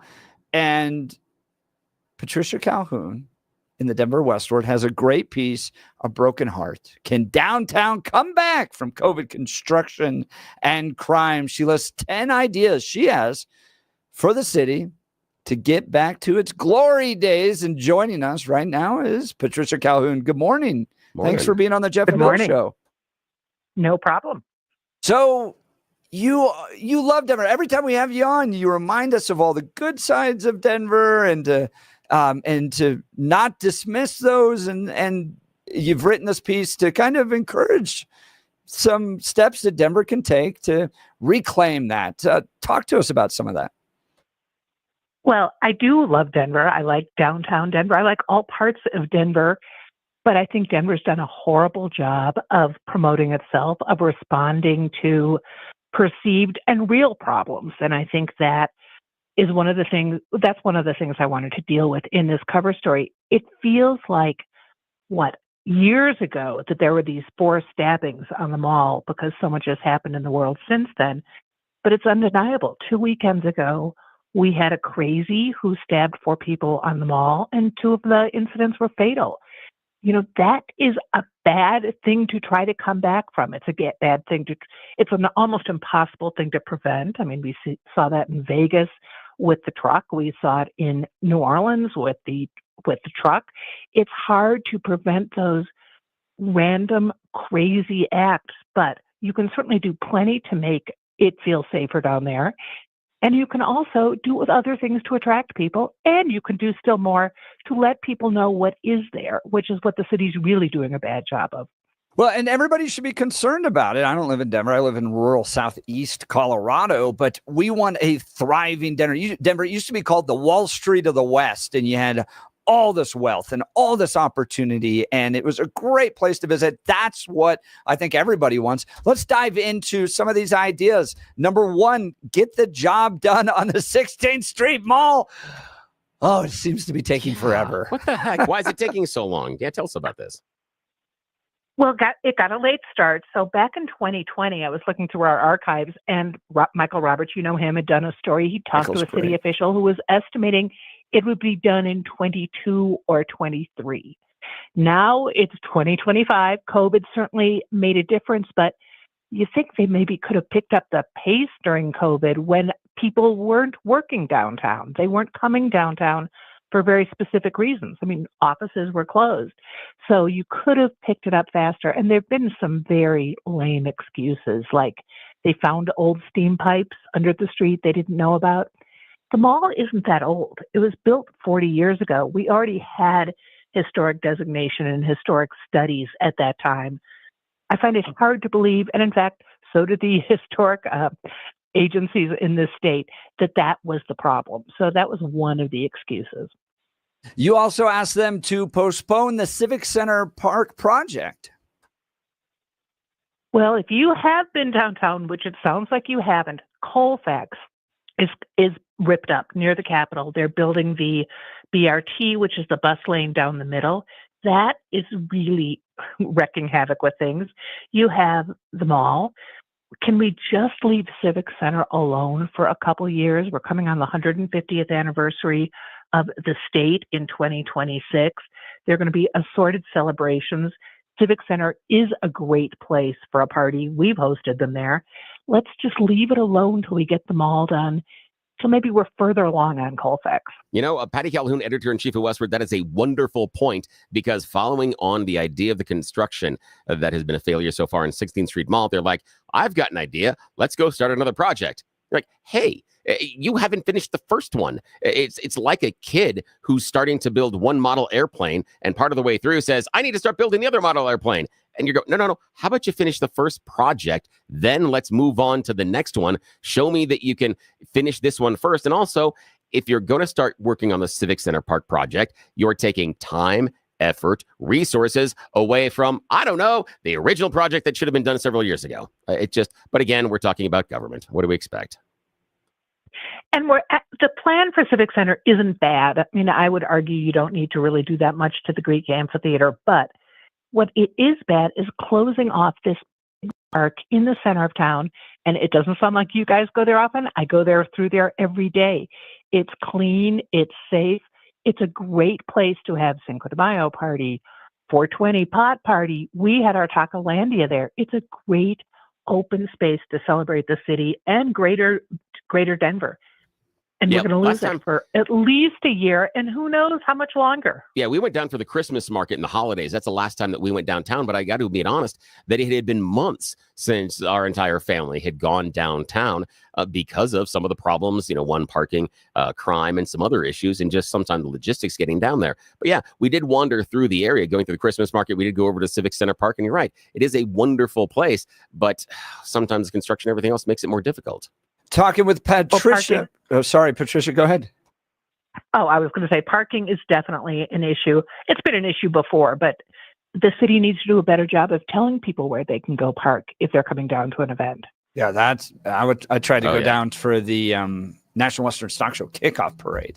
And boy, was trying to find parking there interesting. Talking with Patricia Calhoun, editor-in-chief of Westword. Now, Patricia, I've come up with a theory, and similar to the named kind of broken window theory with regards to crime, I'm calling it the rich woman in a fur coat with diamond rings and pearls theory, which is Denver should be so safe that a woman visiting the Brown Palace in all of her furs and her diamond rings should be able to freely walk from the Brown Palace to a play, to the theater, to a sporting event, then out to a restaurant and feel like she's not going to be attacked or anything. You mentioned that, or you recommend that we should have more police on horseback, that would send an important message with regards to security. How important is it to improve policing in the city of Denver to address the crime concerns?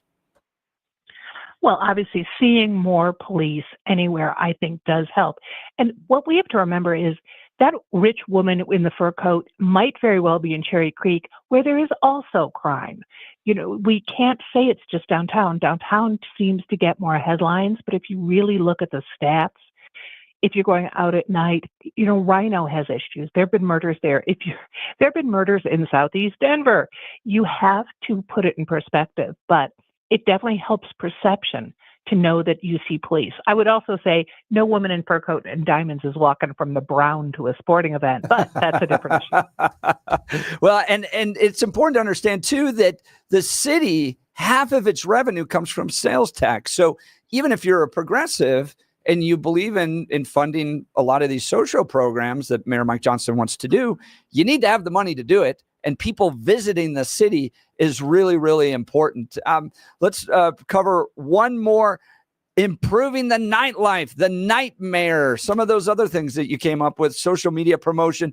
Talk about how we could do that to get people back downtown in Denver. Well, part of it is there are great things. They need to be publicized more, but it is hard to do business in the city of Denver. That's not unique to downtown, but permitting takes a long time. Getting a license, getting signage takes a long time. One restaurant said it was taking them 9 months to get an awning approved. That shouldn't happen. So part of it is just untangling some of that red tape for businesses, and nightlife businesses have some unique issues. Some of it is security, but some of it is just the kind of crowd you're going to get. So in some cities like New Orleans, they have a night mayor who is basically just kind of in charge of nighttime economy, working with businesses that are open at different hours than 9 to 5.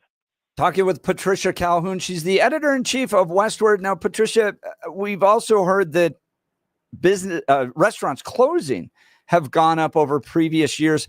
How much do you attribute the problems restaurants are facing to the mandatory minimum wage that's taking place down there? Well, let's remember, the mandatory minimum wage is all of Denver. It is not just downtown. I would say it is not the main reason restaurants are closing, but it definitely is adding insult to injury because all prices have gone up so much. And the problem with minimum wage isn't so much the $18.81 that's going to workers. I think that's a fair wage. We're certainly paying it, and to our interns, and we don't have a problem with that. The problem is you also have the tipped minimum wage, where people who get tips are getting a lot more money than originally intended, and that's what restaurateurs are trying to work on at the legislature this year. But it's expensive. Look at rents. Look at how much rents have gone up. They've gone up far more than the minimum wage for these restaurants. Patricia Calhoun, editor-in-chief of Westword, joining Jeff and Bill live. One of the more interesting ideas I think you had is leaning into the office of storytelling and the idea of we're coming up next year on the 150th anniversary of Colorado and telling unique stories about downtown Denver. I love that idea because I have seen some things, even for our very own state of Colorado, the idea of unexpected getaways and trips where you would pull a card out of a box and they've got like 60 or 70 different types of adventures around Colorado, and you would scratch it off like a lottery ticket and it would tell you where you're going on your adventure. Now, there would be some icons on there about, are you looking for something that's going to be a drive? Are you looking for something that's going to be outdoors, indoors, how expensive it's going to be? But that idea of showing off the history and the idea behind downtown Denver and telling the stories, everybody that has kids that knows the Museum of Nature and Science should know you can go to that information desk and ask for a treasure hunt list to find the gnomes that are there in the backgrounds of many of the dioramas. That's a wonderful point of history and a unique way to experience the museum. You could do the same thing with downtown. I'm thinking of things like the cable building where Old Spaghetti Factory used to be and how it's a really unique basement down there. But right in the middle of this block, all of a sudden there's this garage. And that's where they used to put the old cable cars and that's how they repair the cars back in the day. That's a wonderful idea about the idea of the office of storytelling and getting people to experience downtown on a different level.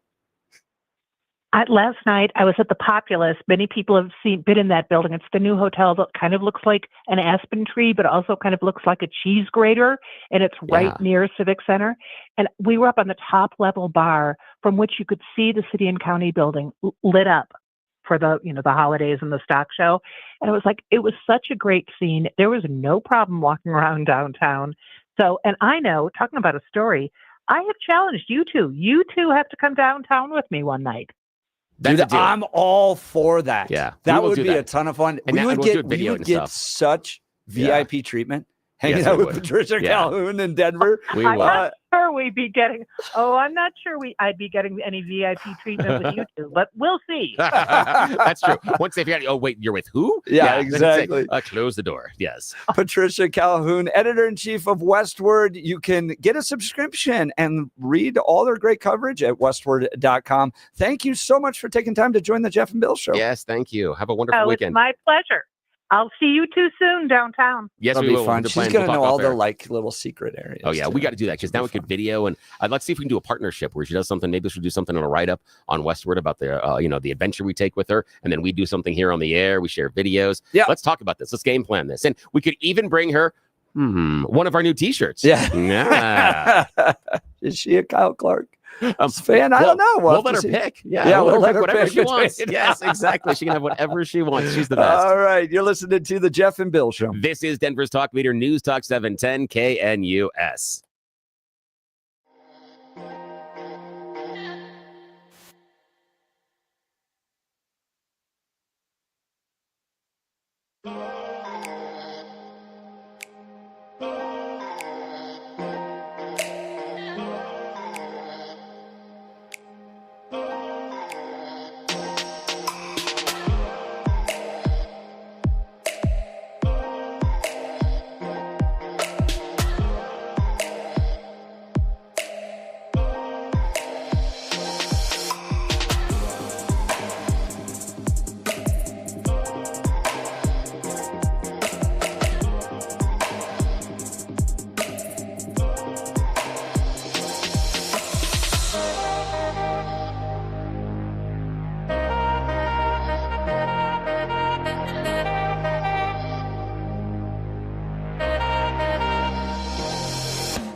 Welcome back to the Jeff and Bill Show. So I appreciate what Patty's doing.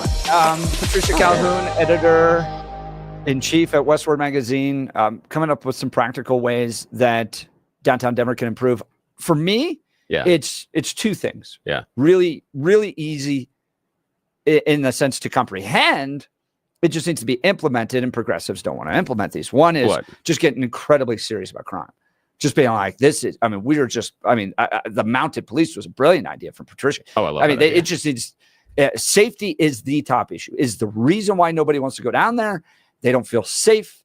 And I go back to the law of physics that criminals and families will not occupy the same space. If it's so safe that families are down there, criminals aren't there because you've made it safe. If criminals are running around 16th Street Mall, families aren't going to go there. Yeah, I also think that her idea that just the presence, seeing them, has more of a deterrence than actually having to crack skulls. Now, you do want them to do that. And that's why I think that the mounted police is a great idea, because they are large, they're visible, they're unique.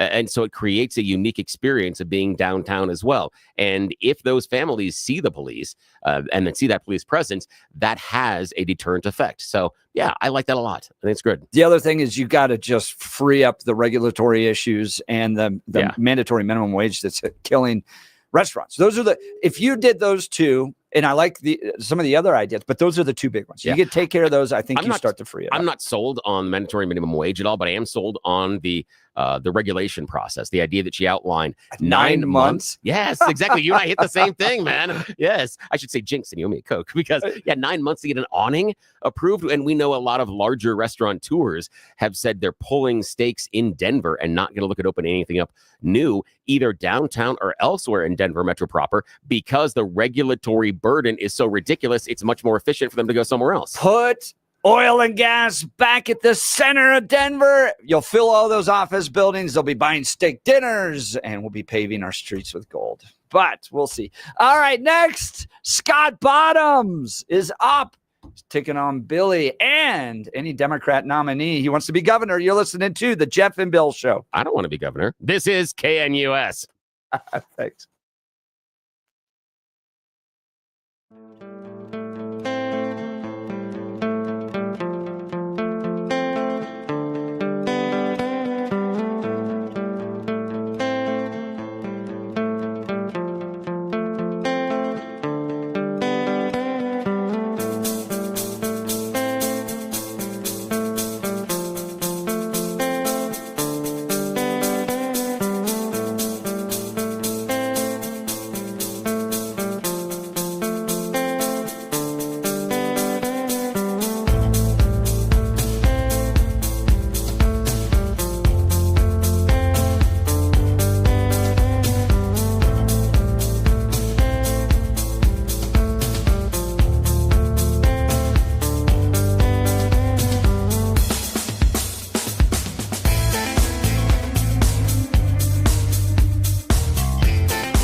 It is 8 a.m. on this Friday, January 24th. Good morning, Denver, Colorado. You tuned into the Jeff and Bill Show. News Talk 710 KNUS. I'm your co-host, Jeff Hunt, along with Bill Thorpe, bringing you the freshest insights, hottest takes from the right, left, and center. It's also the National March for Life, as tens of thousands, 100,000 people gather in Washington, D.C. to advocate for the rights of the pre-born, including some Hunt family members out there doing that, which is very, very cool. All right, this hour we have Scott Bottoms joining us.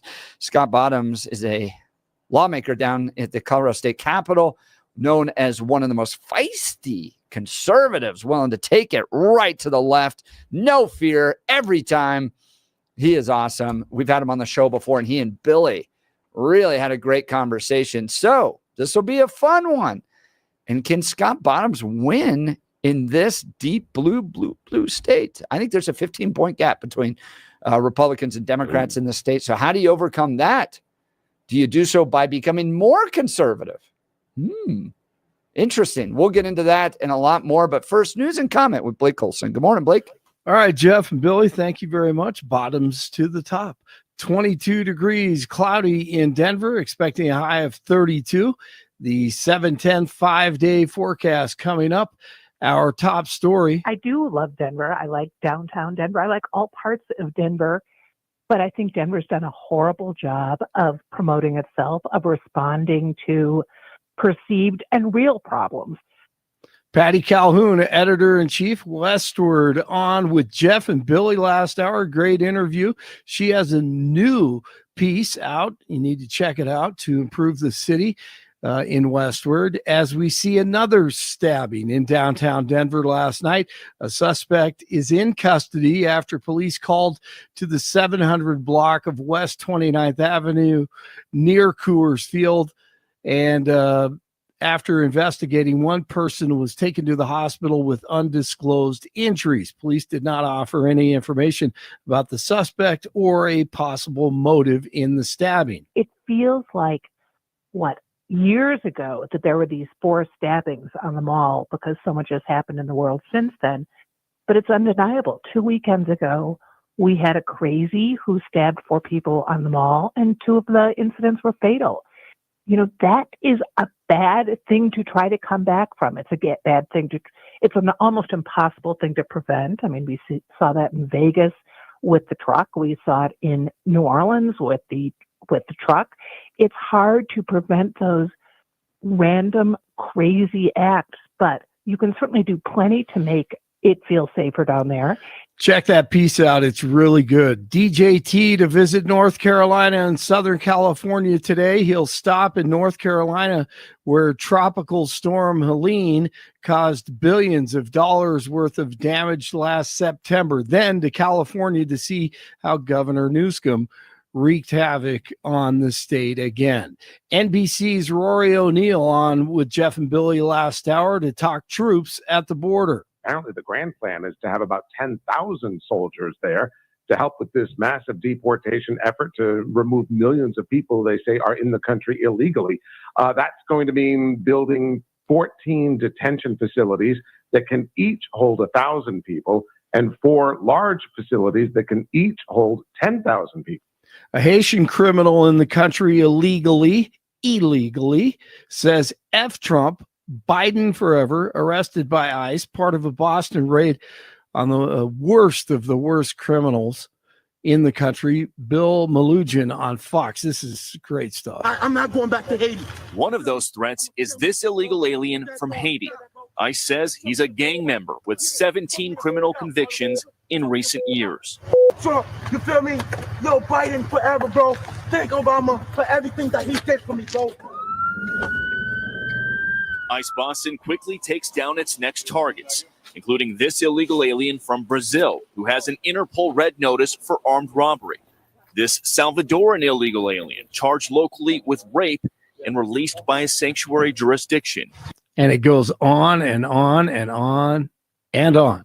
The confirmation vote for President Trump's pick for Secretary of Defense is expected to be held tonight. The Senate voted largely along party lines Thursday to advance Pete Hegseth's nomination to the floor with a final vote of 51 to 49.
He calls out Jenna Griswold. He calls out the Democrats in the House and the Senate.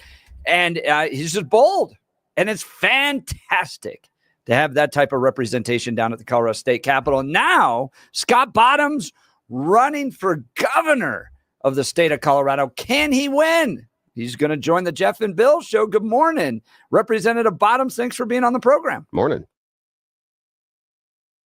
Morning, guys. Thanks for having me. All right, so let's dive in. You have announced you were running for governor. You did it at church over the weekend. Is that right? I did. I've been working on this for quite a few months. I've got a great team, literally from all over the country, that's going to help me with this. But my church family is truly my family. That's not just words that I use. And so I made my announcement there. I wanted them to hear it from me first. I didn't want to them to hear it from the media or anything else. And yes, I'm running for governor. Fantastic. So let's dive into this in the particulars. Why are you the best person in the state of Colorado to be the chief executive of the state? I think there's quite a few reasons, but one is the thing that has been propelling me as I got closer to running for representative, because I truly am a pastor. I've been a pastor for 35 years. That's my heart. That's my existence.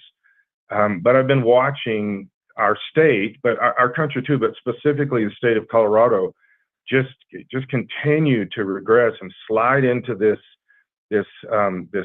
deep cesspool of thought process and ideology and conformity and all these other things that I just don't think are what Colorado is and what Colorado's ever been. But we've become that, like, in the last decade. And I'm just not the kind of guy to compromise. I just, it's not how I'm wired. I had some of my team even asking me recently, and again, they're from all over. So they're looking into Colorado, and then some of them are from Colorado. But they were asking me, at what point are you willing to soften some of your messages to make sure that you get elected? And I told them, I said, I don't think you truly understand who I am. Getting elected is not the number one drive in my life. Speaking truth and really pushing back on all of the junk and the stuff that is destroying us. If I have to become part of the junk and part of the destruction, then what good am I sitting in the governor's office? And I've just been watching this too long. I've been watching when watching Republicans compromise. Never, they say one thing in campaigning, and then they're completely different when they get into some type of elected office at the state level, the federal level. They start compromising, they start giving in. That's just not who I am. And I really do believe in Colorado. I believe in the people of Colorado, and I believe that they, Democrat, Republican, both, I believe that they have been lied to and manipulated and deceived for so long that they need, and they're ready for a change. And I think we're seeing this across the country with the election of Trump, and then many states, even California, went more red than it had been. So I think there's a national mandate that says guys like me, we need to stand up. Talking to Scott Bottoms, he's currently serving as a state representative here in Colorado and is now seeking to become its governor. So let's talk about some of those issues. Scott, you and I are both social conservatives, and I feel like I've been on the losing side of just about every issue out there, from the legalization of drugs like marijuana and psychedelic mushrooms, really the commercialization of those drugs. We're a radical pro-choice state, to the point where we're going to force other people to pay for others' abortions. And then they want to have a declaration of celebration down at the Colorado State Capitol on this. We just took out of the Constitution the biblical true definition of marriage. So on all of these issues, I feel it, because I go out there and try to promote a biblical worldview that will lead to human flourishing. And the voters of Colorado consistently reject the social conservative worldview. They embrace, I want to say, a libertarian, but more of a progressive worldview when it comes to social issues. So in light of all of those losses year after year after year on social issues, what makes you think that voters of Colorado are now going to go, we want a deeply committed, Bible-believing social conservative to lead the state?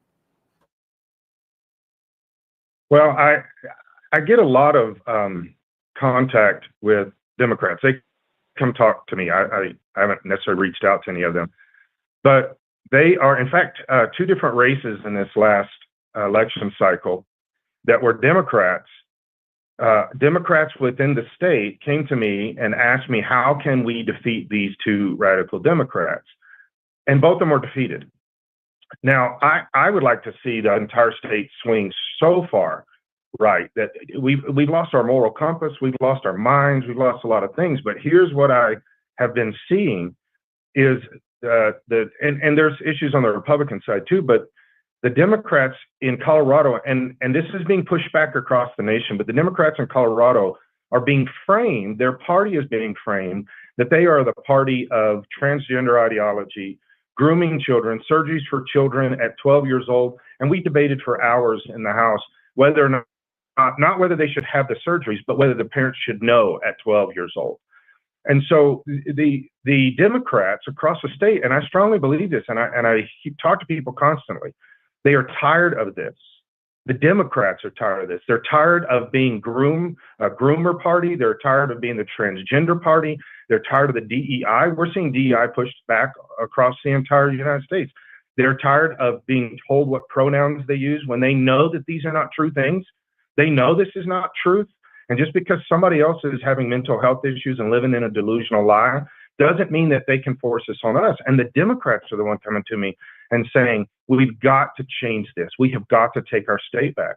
Our state used to be a very independent-minded thing, but now we're a World Economic Forum being driven through Governor Polis to accomplish these things. And A.G. Weiser won't be any different. This is a World Economic Forum push. We are not a state that wants to be controlled by outside interests, but we're seeing this even with the illegal immigrant crime issues and everything else. And Democrats, to say nothing of Republicans, Democrats are saying enough's enough. We have got to do something. So I think I've got some traction, and I actually think I can win this thing. Scott Bottoms, a candidate for governor, is joining Jeff and Bill Live. You talk about the Democrats being the groomer party. What do you mean by that? How are you defining that, sir? Well, we're seeing this all through the public school system is where we're seeing it the most visualized, and many teachers are so done with this. But we're seeing right down in Colorado Springs just recently, there was a nightclub that was a famous nightclub in the area, and they were talking about the drag queen shows and everything. And come to find out, in the basement, they were having these pedophile shows. The FBI goes in and raids this thing and cleans this out. And this is going on in our state, and it's going on all over the place, where we have adults that are having pedophilic behavior. They're doing drag queen shows and all these things with 6, 7, 8-year-olds in the room, and they think it's okay to do this deeply immoral perversion kind of stuff in front of children. And then we're seeing this, that counselors are not even allowed now in the state of Colorado. If a child comes to them and says, I think I'm the other sex, that a counselor cannot even say, well, let's talk about that. They're supposed to just embrace it and run with it. That is the concept of grooming, that we are pushing our children into a concept that we know is not true. We know it's a mental health issue and always been a mental health issue, but now we're making it commonplace.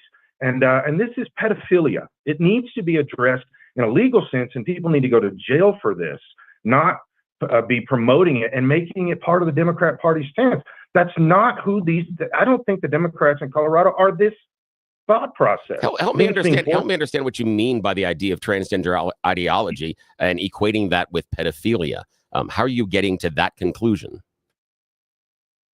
Well, this is very interesting. I have a lot of interaction with the LGBT community. We say LGBTQ+, but the LGB will tell you straight up, they are not part of the TQ+ community. LGB is a sexual identity. TQ+ is an ideology. And the ideology, in fact, when we started pushing back against pedophilia at the national level, and when Florida made some of their laws that said that we're not going to be doing this stuff anymore with children grooming, specifically like this, the transgender community, nobody said it was a transgender issue. The transgender community came out and said this is a threat to us. When they made stronger pedophilic laws against pedophilia, which Colorado is one of the most strongest pedophile-friendly states in the United States. When Florida said we're going to make laws against pedophilia, the transgender community said this is a threat to us. So my question is, why? Why would that be a threat to the transgender community? The reason is because these things are directly tied to this. Why do you have groups like Gays Against Groomers? The reason is because the transgender community, which is not the same as the gay community, they are pushing this pedophilic groomer mentality. We're going to make your children transgender at 5 years old and 6 years old, and then we celebrate it. This is a bizarre thing. Could possibly, Scott, could possibly the conclusion from the transgender society, the transgender areas in Florida, be exactly a response to what you've expressed here, that you are assuming they are pedophiles without necessary proof, because the vast majority of pedophiles that we have put away as far as behind bars are heterosexual. And could the possible threat of the pedophile law be the thing that they're seeing is the exact conclusion that you are coming to, that you are saying just because you're trans, you're now a pedophile? Well, the trans community is the one that's pushing children in the transgender dancing nightclub kind of mentality. The trans community is pushing, not the gay community. They're not pushing this. And again, this is a response to what the transgender community has said. When they marched in New York last year, they were marching down the street saying, "We are coming for your children. We are coming for your children." What other conclusion can I come up with? This is not an assumption I'm making. This is quotes from the transgender community. Yeah, but could they just be trying to troll you? Could they just be trying to push in your face and yell at you about the exact thing that you think they are? And the reason I'm pushing back on this is because many of these same things that I'm hearing from you were claims that were originally made about the gay community. That the only way, I mean, we have text messages and we get calls here on the radio station that say, well, you obviously can't be born gay. The only way that you're turned gay is you have to be groomed. You have to have someone groom you. And that's not necessarily biologically feasible. Could it simply be that these are just the same old rote arguments that are being dragged out, just targeted at a different community? So let's say they're trolling me. Let's say that's actually what's happening. So they're trolling me by having 6-year-olds in the basement of a nightclub with cross-dressing drag queen shows. Is that trolling me? Okay, I got a question. Okay, I understand that, but that's you're taking it away from the parade. You now have changed to the nightclub. What nightclub was that? Because I would love to look up that. I had not seen that story at all, and I'm not saying that I need to see all the stories or anything else. What nightclub was that, and when did that raid happen? Because I'm super curious about it. Here's what I'll do. I'll let you investigate it and see if you're serious. No, sir. Hey, wait, no. Stop. You're the one that brought the positive assertion to the table. You don't get to turn around and go, you go find it for yourself. I am asking you directly, what nightclub was it? When did this raid take place? I don't even need the exact date. I just need the nightclub, because right now, while you were talking, I've done a few Google searches and a DuckDuckGo search, and I don't see it yet. So I need help. I'm asking from you directly on the Jeff and Bill Show. Help me identify this story. I'm not saying it doesn't exist, sir. All I'm saying is I'm asking you to help me, point me in the right direction so I can see the story. What nightclub was it? When did it happen? Something that can point me in the right direction, please. I'm not disagreeing with you that it happened. I'm asking for information, and you turn around and go and go find it yourself.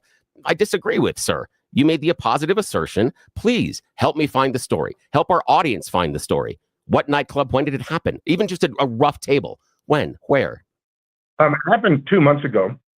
It happened in Colorado Springs, and I think I know the name of the club, but if I say it wrong, I'm going to hurt some other club. So we can look in. So it would be basically November.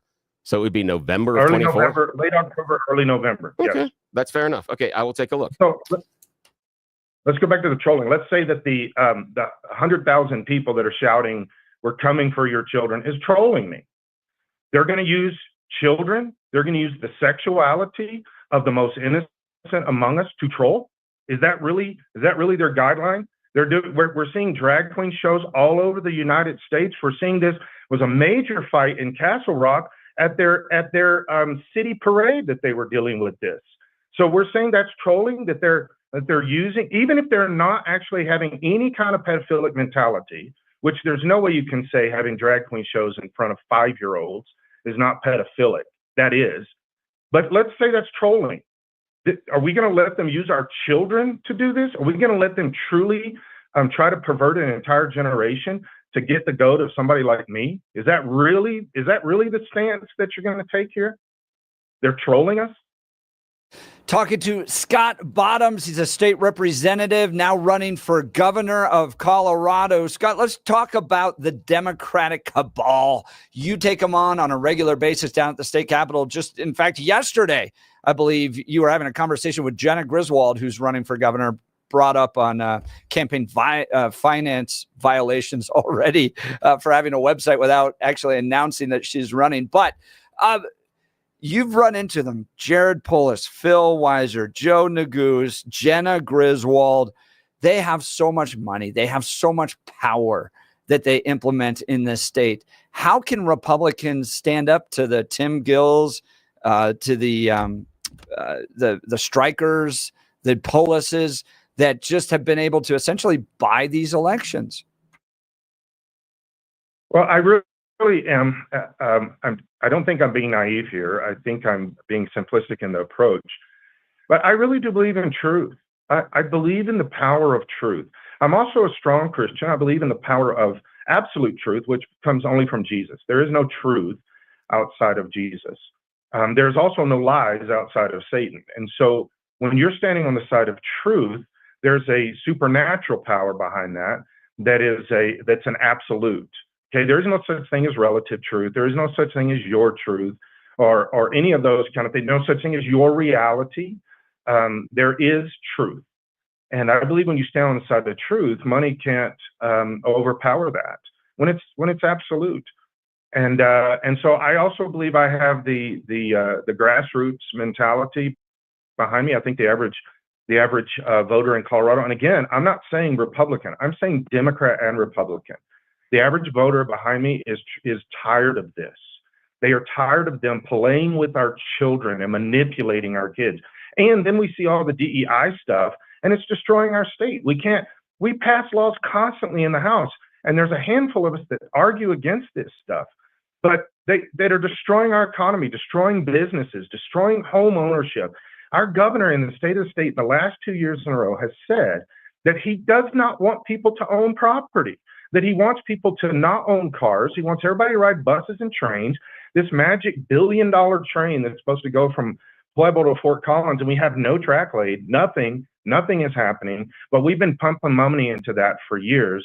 And we're all supposed to live, the governor said, live close to train stations and bus stations so that we can walk 20 blocks in blizzard snow, so that we can stand at a bus stop in a blizzard snow, so that we can get on a bus, or let's go back to the 1850s and get on a train, because that's the direction we're supposed to go.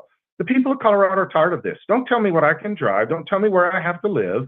Don't tell me that I can't own my property. Don't tell me that this business can't run. Don't tell me that I'm not allowed to live by the Constitution. And the people of Colorado are tired of this. And I think I've got a lot more people behind me than this small group of Marxist leftist Democrats are saying that they are controlling the state with. Talking to Scott Bottoms, he currently serves as a Colorado state legislature, is now candidate for governor in Colorado. So let's talk about kind of how the state shifted. I mean, gosh, I so want a strong social conservative Republican to be able to win. I remember growing up in Colorado, you had the Bush years and then Obama. And ever since Obama, it just feels like this naturally libertarian Western state has embraced the radical left. And now they've come in. And Scott, we used to try to raise the alarm on all this stuff, on some of the very laws that you're talking about how counselors in the state of Colorado are mandated by law to tell a minor that is exploring LGBTQ issues to fully embrace it. You can't even say, well, let's talk more about this. You're mandated by law to go, well, Jimmy, you think you're Jane. Let's go get you dresses. I mean, it is purely dominated by this progressive left. And I just wish that the people would have seen it years ago and woken up to it. The abortion side. I mean, we have Dr. Hearn in Boulder killing fully developed children based specifically on the fact that at some point the mom just said, I didn't want a boy anymore. This is all detailed in an Atlantic article. And then you have marijuana and what that's done to the state, and the terrible smells and the increase in marijuana-related traffic fatalities.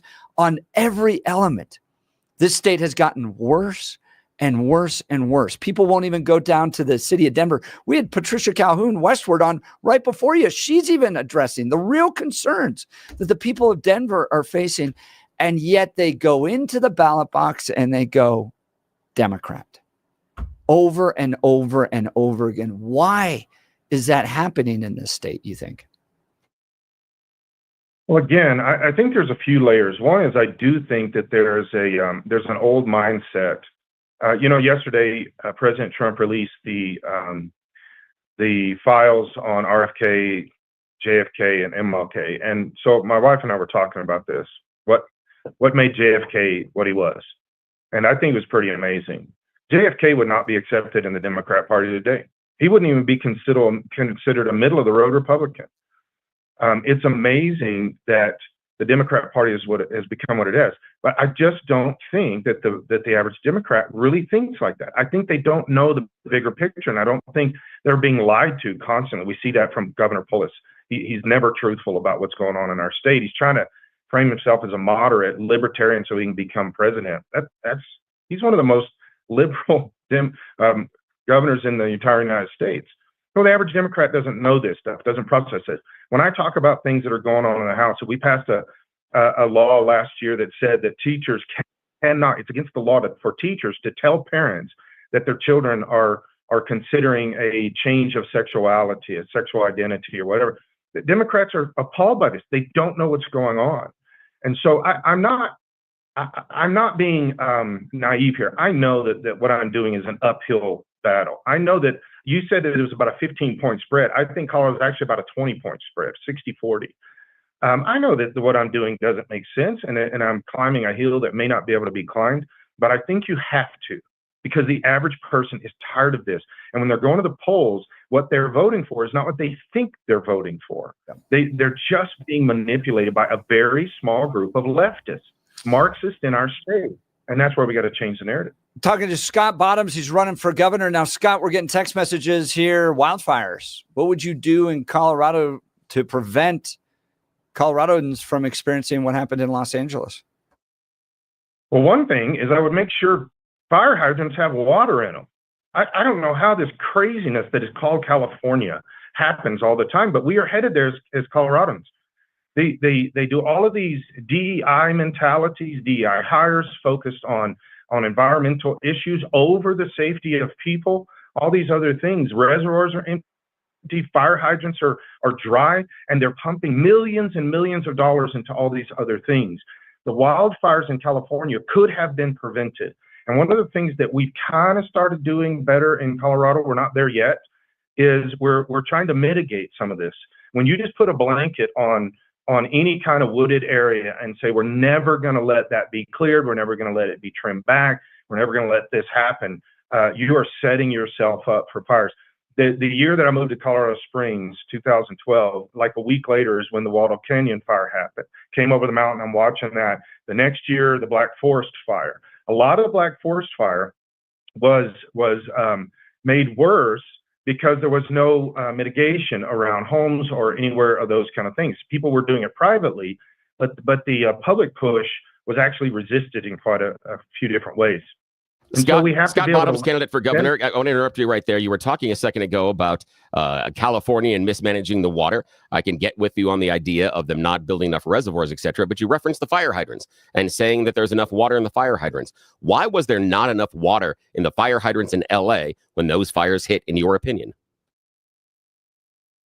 Well, in my opinion, I've read a few different articles that go back and forth on some of the reasons for this.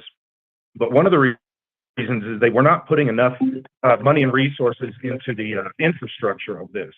And so we were seeing simple things like how the pressure systems were being changed to other directions, that you had your water lines changed to other directions, and they were not keeping the water in the certain communities. They were not keeping them pressured up like they're supposed to. This is all a system that has to be constantly on top of. Well, when you're not even checking these kind of things, they're not even checking these hydrants in a year, 5 years, 10 years. How do you even know that line is still pressured like it's supposed to be? And now they were all painted pretty. There's pictures after pictures of them being painted in rainbow colors and all this other stuff, but nobody had actually checked them. Nobody knew if there was pressure in those lines. Well, you're spending money for that. Why is that not happening? Well, when you're doing the pressure for the lines, sir, what's the designed pressure coming out of the fire hydrants? What is the pressure designed for? And what I'm asking is how many fires are you supposed to fight with that hose coming out of the fire hydrant? Is it one house? Is it one house? Is it 5 houses? Is it the entire block? What are they designed for? Because the issue is they're designed for 1 or 2 houses. They're not designed for an entire block. And just like if you're in an office building, everybody walks into the bathroom and flushes the water at the same time, the water pressure drops. You don't have the water. That was the core problem inside of LA. Not the idea of a switch or a valve being pointed the wrong way. It was that you were drawing too much water out of the system at the same time. In any closed system, that is going to drop pressure. There isn't a darn thing you can do unless you redesign the entire system and increase the pressure to a point in which you're trying to fight fires for an entire block, and the next time you're trying to fight a fire for just one house, the pressure's too high, and you're going to end up ripping the siding off the house. That's inaccurate. I understand. I get with you about the reservoirs, but the idea that no water in the fire hydrants is because of some lefty DEI global warming stuff, that's not correct. That's not how the process works. That's not how the system works, sir. Yeah, you're wrong about that, Bill. The reason is because when let's say they go to a block, and this is when the fire started. Okay, this wasn't like 4 hours into it, 10 hours into it. They go to a block, one house is on fire, they plug into that hydrant, they turn the hydrant on, there was no water pressure. So this isn't about a block. This isn't about making there was other water being drawn from the system in other places, sir. Listen, we played audio. We played audio from fire chiefs in LA and elsewhere in the state saying that is exactly what happens. That even in their community that wasn't hit by the fire, the fire chief in San Diego explained it very carefully. No, you're wrong about that. You are right about the idea of not holding on to enough water, but you're wrong about the system. Now let's go back for a second to the idea of the club shooting. I would really, really like you off air to give. Hang on, Scott. No, hang on. Let's go. What I want you to do is the Q shooting, whatever the club shooting, or the club. I'm sorry, I keep running into the Q shooting because that's what I'm seeing as far as all the searches. I am trying as hard as I can to find the raid in Colorado Springs. What I need you to do off air is to send Jeff the name of the proposed club because I can't find anything. The only person that I see accused of a groomer or touching kids around October and November of last year is a guy, Brad Rieger, out of California, and they were looking for victims inside of Colorado. He's been indicted on a couple of different crimes, but he was touching the kids in fake medical examinations and also at religious schools, trips, and activities. I see nothing connected to a club or any sort of a raid. I'm not saying you're wrong. I need help going in that direction. Wrap here. I want to give Scott the final word here, and I really appreciate Scott coming on because he knew that this was going to be a feisty debate with Billy. And he doesn't back down from it. Scott, we've got maybe 2 minutes here. Final pitch as governor of the state of Colorado. Let me throw this in because I do think this is part of the conversation for me being governor. As long as we have guys like Bill saying, "Oh no, the fire chief in San Diego explained it all," we're going to have these kind of fires in Colorado until we take responsibility for dry hydrants, dry reservoirs. Then we're going to keep doing the narrative, keep spinning the spin, and we're going to have these kind of things in Colorado because we've already had them. That's what I'm doing as running for governor. I'm pushing back against this stuff. We're tired of it. We're tired of the narrative. We're tired of listening to a fire chief in San Diego or Los Angeles that's going to lose their job over this because they didn't do their job trying to explain how it's somebody else's responsibility. Same thing as Jenna Griswold did yesterday, said it was somebody else's responsibility. She's not to blame for anything. Guys, we've got to stop this. We've got to stop this. We got to push back. And that's why I'm going to be the next governor of Colorado. Guys, thanks for having me on the show. Representative Scott Bottoms, how do they follow you and get more information on your gubernatorial campaign? You can go to @Rep Scott Bottoms on Twitter and Instagram, Facebook, all those things. My website, Pastor Scott for HD15. That's not my governor website yet. Well, that'll probably be coming out next week. See you guys. Thanks. Thank you for taking time and jumping right on with us as he announces his campaign for governor. That's great. We'll follow up with some of those text messages are all over the place, as you can imagine, back and forth. Some of folks thinks he sounds like a great governor and would love to see him. Others going, no. And then lots about you. Yeah. Oh, I'm sure. And the idea is I really appreciate the fact that he one of the things he outlined is he comes out and he says he wants to tell the truth. And I will hold him accountable for that. Yeah. And I hope he reaches out to you and gives you more information about the club because I can't find a single thing about a raid. I've been on 3 different search engines. I've gone through multiple searches, multiple different keywords, and something should have popped up in some sort of reporting. There would have been a TV station. There would have been something out there. I can't find a thing. I'm hoping that he shows us. I'm not saying he's wrong. And I'm going to hold him accountable on the idea of the fire hydrants. And it's interesting that he said the person in San Diego, the fire chief, is obviously lying. I will hold him accountable for telling the truth. 8422 saying, with all due respect, Bill, I worked for the water department with 100,000 residents, and we used to flush the zones through fire hydrants, and we would have up to 30 to 40 hydrants flowing water at the same time with absolutely no issue. Okay. Yeah. That doesn't mean that based on the number of fire hydrants and the water draw they had in LA, that it's the same system at that point. Nor does it say that they have the ability to fight the entire block, because the draw, were you drawing enough water in the same situations they were doing as far as LA? Were you pumping the same amount? I understand opening up 30 or 40 fire hydrants, but that would be 30 or 40 houses, not blocks, not buildings. Join the conversation. Give us a call. What do you think of Scott Bottoms? Would you vote for him for governor? Do you think he'd do a good job? 303-696-1971 or text us on the Dan Caplis Law text line 720-819-5115. You're listening to the Jeff and Bill Show. This is Denver's Talk Leader, News Talk 710 KNUS.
At this hour, I'm Christina Awayo in Dallas, and here are your top stories. Italy's highest court has upheld a slander conviction against Amanda Knox for accusing a man they say is innocent for the murder of her British roommate in 2007. The trial captivated the nation on both sides of the Atlantic. Knox had appealed the conviction based on a European Court of Human Rights ruling that said her rights had been violated by police and their failure to provide a lawyer and adequate translator during a long night of questioning just days after Meredith Kercher was murdered. The man they say she wrongly accused, Patrick Lumumba, said that Knox will have to live with the verdict for the rest of her life. President Donald Trump is saying that he plans on meeting with Russian President Vladimir Putin very soon to talk about ending the war in Ukraine. I think Russia should want to make a deal. Maybe they want to make a deal. I think from what I hear, Putin would like to see me, and we'll meet as soon as we can. I'd meet immediately. Every day we don't meet, soldiers are being killed on the battlefield. You said that Ukraine's ready to make a deal. Did President Zelensky tell you that personally? Yeah, sure. He's ready to negotiate a deal. His remarks come a day after Trump said he would likely impose new sanctions, taxes, and tariffs on Russia unless Putin struck a deal with him soon to end the conflict. Formula One drivers could be suspended from racing or lose championship points for swearing or making political statements under new rules. In Dallas, Christina Awayo, Salem News Channel.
He's so really good. He's good. He's good at it.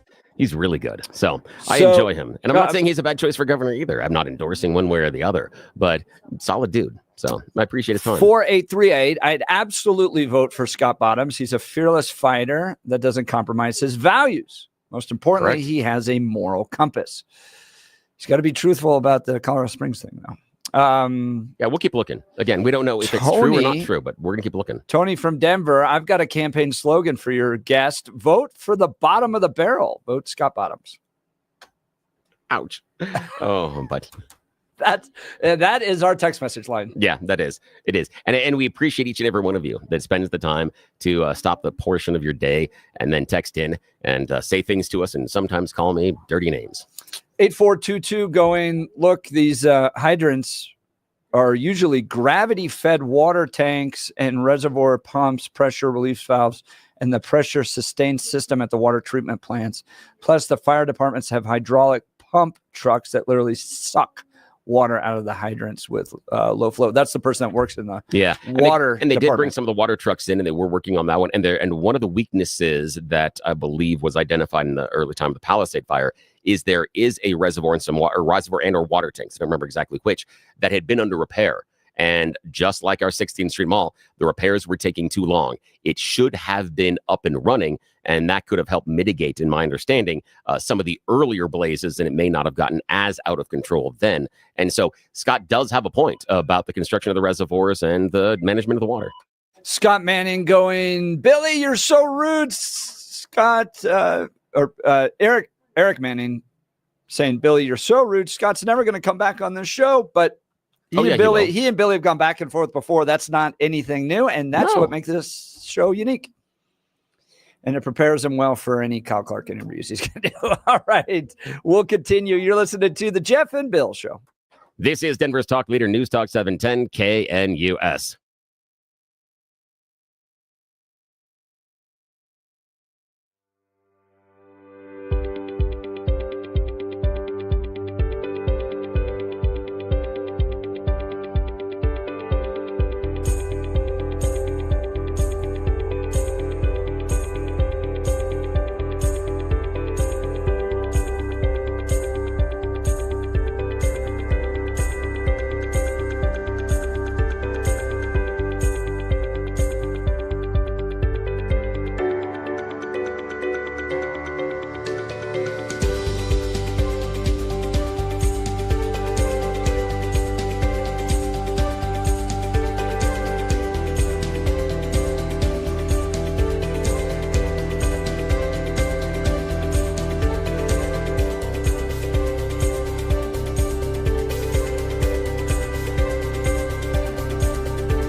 down a little bit. Those are calm down music.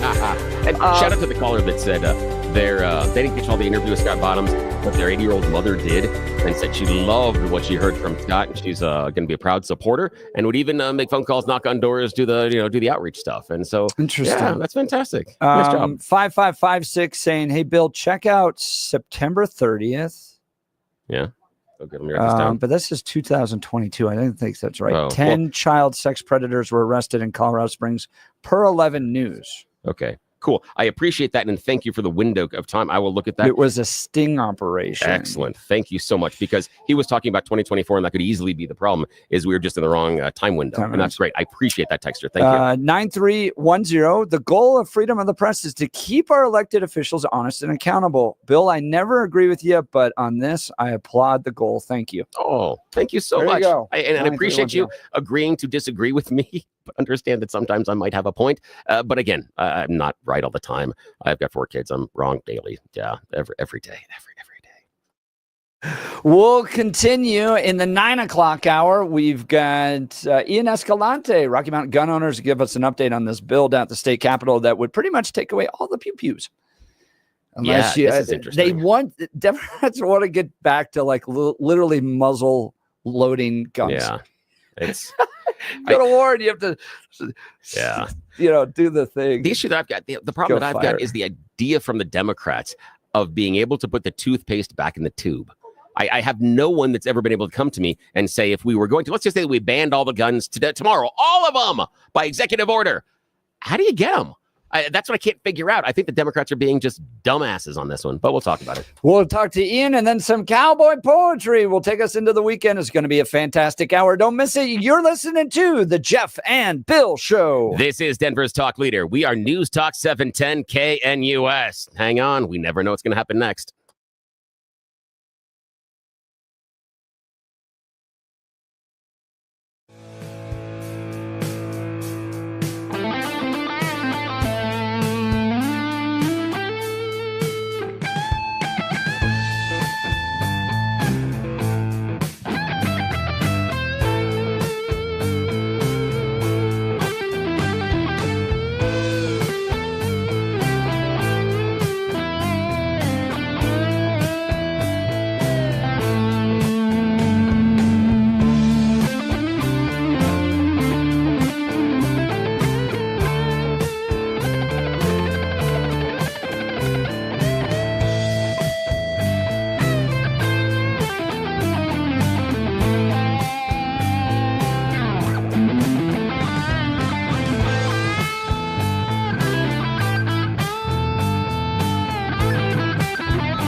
It is 9 a.m. in the Mile High City on this Friday, January 24th. Good morning, Denver, Colorado. You've tuned in to the Jeff and Bill Show, News Talk 710 KNUS. I'm your co-host, Jeff Hunt, along with Bill Thorpe, bringing you the freshest insights, hottest takes from the right, left, and center. Congratulations. You're heading to work in the greatest country in history, and Donald Trump is your president. Let's get after it, Bill. Press secretary of DJT just tweeting this out. Yeah. And it is a picture of a C-130 with its back open, and they are leading illegal immigrants into the back of them. She's saying deportation flights have begun. President Trump is sending a strong and clear message to the entire world. If you illegally enter the United States of America, you will face severe consequences. This is interesting. This is an intimidating picture. It's just a big line of illegal immigrants with, I believe, their hands in front of them. Yeah, no, they're chained. They are chained. They have chains around their waists. They have chains around their feet. Their hands are handcuffed in front of them, and they're being led by military personnel onto an airplane. And they are heading out. Got a question. And then I appreciate that. I appreciate the visual. Question I would have is, one, where are they going? I'm just curious. It's not throwing rocks or anything. No, I'm curious where they're going to go. The other one I've got is, I question, again, young press secretary. She'll learn. I question the use of the word severe in there. Is that a severe punishment? Is it? I mean, if you were going to design something and say, hey, you're going to face severe punishment, and the severe punishment is putting you in chains, putting you on a plane and taking you home? I'm just saying, I understand why we want to use the big angry words, but I don't think that's necessary here, because I'm not certain that if we designed a punishment that would be necessarily shown as severe. Here's the example. The complete piece of human garbage that killed Laken Riley. Yeah. Would we say the severe punishment is to either force him to serve life in prison, give him the death penalty, beat him in the public street, or send him home?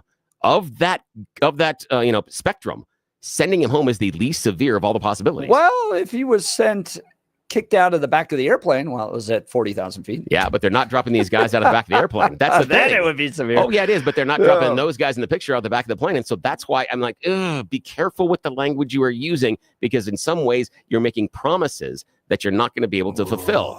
She should say, it should be the idea of, this is how it's going to go. All illegal immigrants know this is how they're going to leave our country. You do it yourself, or we're going to find you, and you're all headed home. That's a very strong statement. Severe? Yeah, not so certain about that. Join the conversation. Give us a text on the Dan Caplis Law text line, 720-819-5115. Let's check in on news and comment with Blake Olson. Good morning, Blake. Hey, guys, this isn't scientific, but I was all over the city yesterday. What did I notice? What did you notice? I noticed no flower salesman, no Venezuelan squeegee, no window washers. There was one on Federal and 6th, usually about 20 to 15 to 20. The streets pretty empty yesterday, and the sun was out. It was a beautiful day. The sky was blue, and you're already seeing the effects. So didn't know if you noticed that. 26 and cloudy in Denver, expecting a high of 32. The 7-10 5-day forecast coming up. Our top story, the nation's capital is readying for another big event with thousands of attendees. The annual March for Life will take over the National Mall today. Jeff's wife, Nicole, is there and joined the show earlier. What I love most about the March for Life is how many young people are here. When you look out into the crowd, there are thousands and thousands and thousands of high schoolers and college students. In fact, I would say there are more young people than there are old people. And I just think that's really inspiring, because these kids are out here because they're passionate about life. They're going to grow up. They're going to have families. They're going to continue to advocate for life. They're going to teach their kids that life is important. So I think that this whole movement really inspires me, because it shows me that there is a future for the pro-life movement. Amen, Nicole. The credibility of the show went way up when you joined us this morning.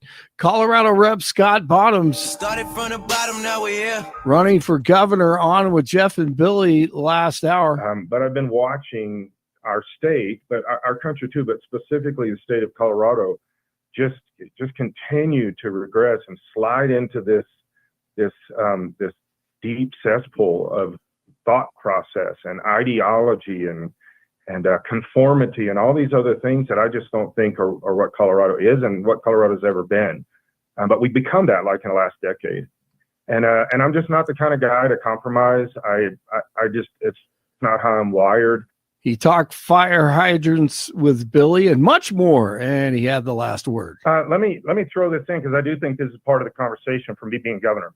As long as we have guys like Bill saying, oh no, that the fire chief in San Diego explained it all, we're going to have these kind of fires in Colorado. Until we take responsibility for dry hydrants, dry reservoirs, then we're going to keep doing the narrative, keep spinning the spin, and we're going to have these kind of things in Colorado because we've already had them. That's what I'm doing as running for governor. I'm pushing back against this stuff. Billy always picking fights. DJT visiting areas struck by a disaster in North Carolina and California today. Trump will be stopping in North Carolina where Tropical Storm Helene caused billions of dollars worth of damage, and the federal government made it worse. He'll then head to California to review the damage from the recent LA fires and this morning residents being evacuated from an area in San Diego. Actually expecting rain this weekend in Southern California, which could cause mudslides. Even though Republican Senators Lisa Murkowski and Susan Collins voted against Pete Hegseth, with Murkowski saying that she cannot, in good conscience, support his nomination. The Senate is expected to vote tonight to confirm DJT's pick for Secretary of Defense, Hegseth. The Senate voted largely along party lines Thursday to advance Hegseth's nomination to the floor with a final vote of 51-49. DJT unveiled another executive order on Thursday calling for the declassification of records related to high-level assassinations. Lastly, sir, we have an executive order ordering the declassification of files relating to the assassinations of President John F. Kennedy, Senator Robert F. Kennedy, and Reverend Dr. Martin Luther King Jr. That's a big one, huh? A lot of people are waiting for this for years, for decades. And everything will be revealed. Yes, here we go. I do love Denver. I like downtown Denver. I like all parts of Denver. But I think Denver's done a horrible job of promoting itself, of responding to perceived and real problems. Patty Calhoun, editor-in-chief, Westword, on with Jeff and Billy this morning. She has a new great piece out to improve the city as we see another stabbing in downtown Denver last night.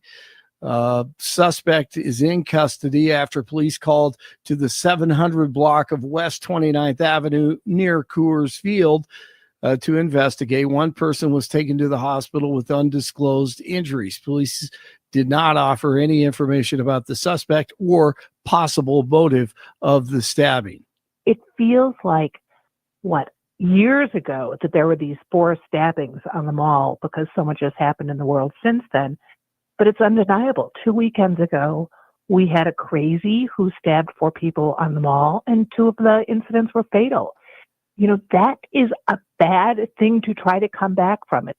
NBC's Rory O'Neill on with Jeff and Billy also this morning talking about troops at the border. Apparently the grand plan is to have about 10,000 soldiers there to help with this massive deportation effort to remove millions of people they say are in the country illegally. That's going to mean building 14 detention facilities that can each hold 1,000 people and 4 large facilities that can each hold 10,000 people.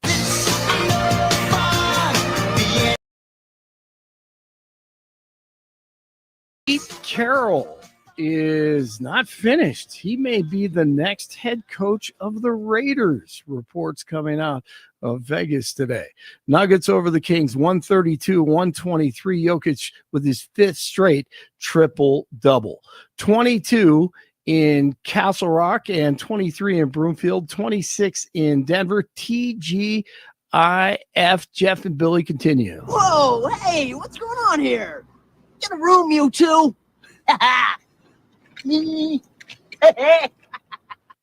Personally, I am a man. I'm a Okay. People will say cis man. That's good. There That's are good. people there who, they say they're Me too. I'm gender a man. neutral. Well, You are a man. Yes. I am doing backflips over this. I am so excited. Blake Olson, News Talk 710. Have a great weekend, KNUS. Briefly warmer today. Temperatures will make the low to mid 40s under partly cloudy skies, although clouds thicken and increase as the day wears on. Tonight, after midnight, chance of light snow developing, lows down into the middle teens. Snow is going to be likely Saturday. Cold, highs only teens and 20s. Flurries Saturday night, lows 5 to 10. Partly cloudy and dry Sunday, highs 20s. Could be back to the 30s and low 40s by Monday. Expect about 2 to 3 inches of new snow for the Denver area by Saturday night. Meteorologist Don Day in the 710 KNUS Weather Center.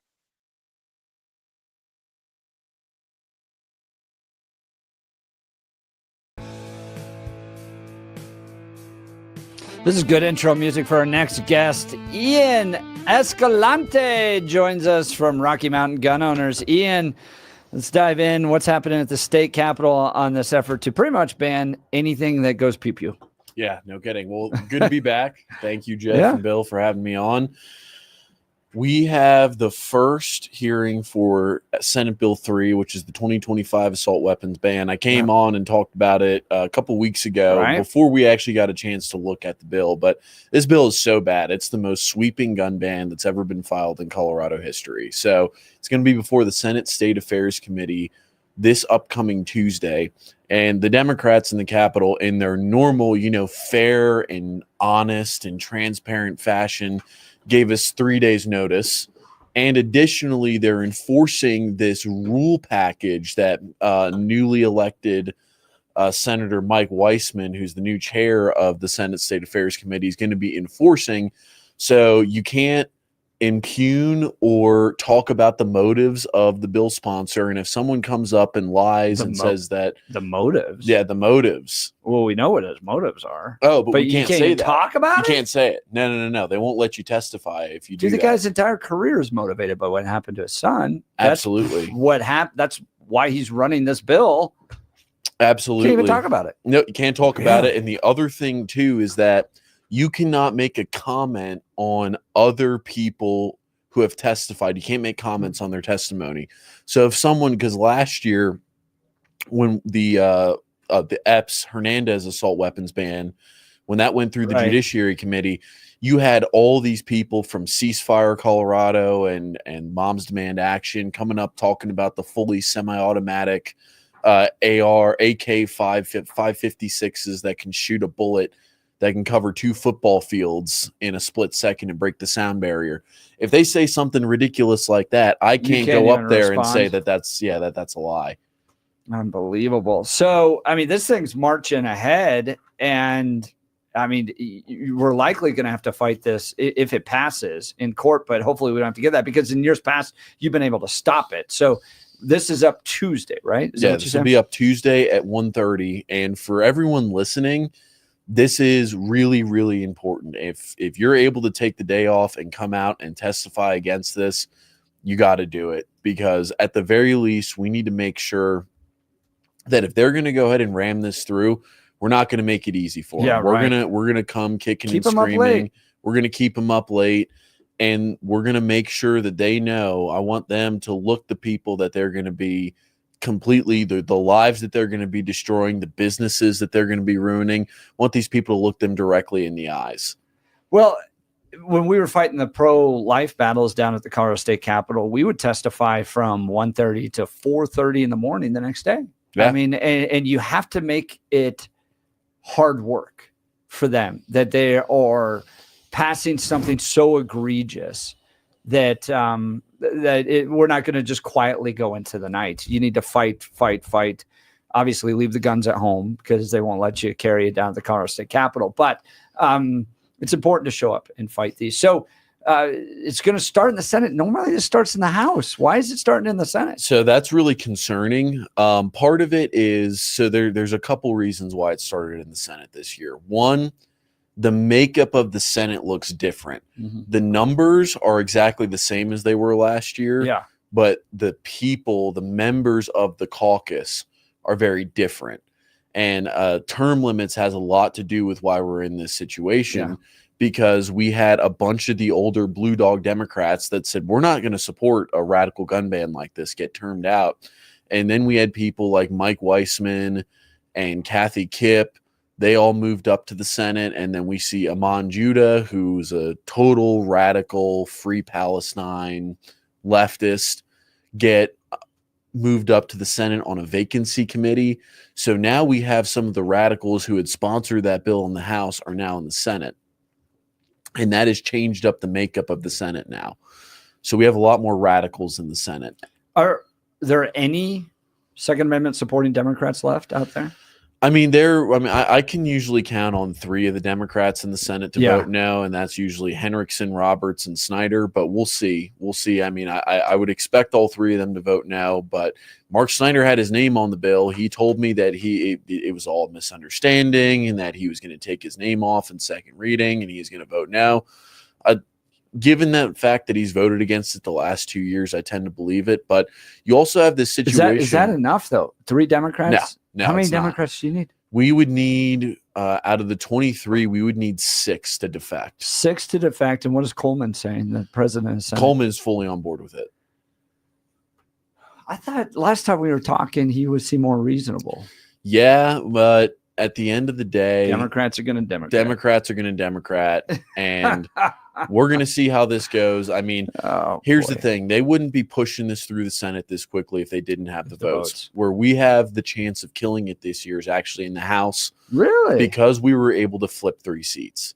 Because we were able to flip 3 seats, that's going to put a razor-thin margin on whether that bill is going to be able to make it to a full vote of the House. It'll pass through the Judiciary Committee easily. But how important is it? I mean, when people email, message, show up and testify, that force that comes down in defense of Second Amendment rights down at the state capitol, how big does it change things? We have to do it. I mean, if you're listening right now, I want you to take 5 minutes, pick up your phone and call the governor's office, because really at this point, what we need to do is we need to put as much pressure on the governor, because this guy's got presidential aspirations. He's been dreaming about seeing himself as president probably for 10, 15 years now. So we need to make sure that we put enough pressure on him so that he knows that if he goes ahead and pulls a stunt like this and signs this assault weapons ban or tries to play into their stupid little games and say, oh, this isn't an assault weapons ban, this is just high capacity magazine enforcement, that he is going to get the Kamala Harris treatment and he is not going to be president of the United States. Yeah. Anything else happening down at the state capitol we need to be aware of? I mean, there is a bill that I'm hearing that's going to come up in the next couple of weeks that I think I've come on here and talked about the new dealer permitting for the gun shops. Yeah. Now they want to give the dealer permitting division of the Department of Revenue, they want to give them guns so they can do armed raids at gun shops. That doesn't seem like the best idea. What? Why?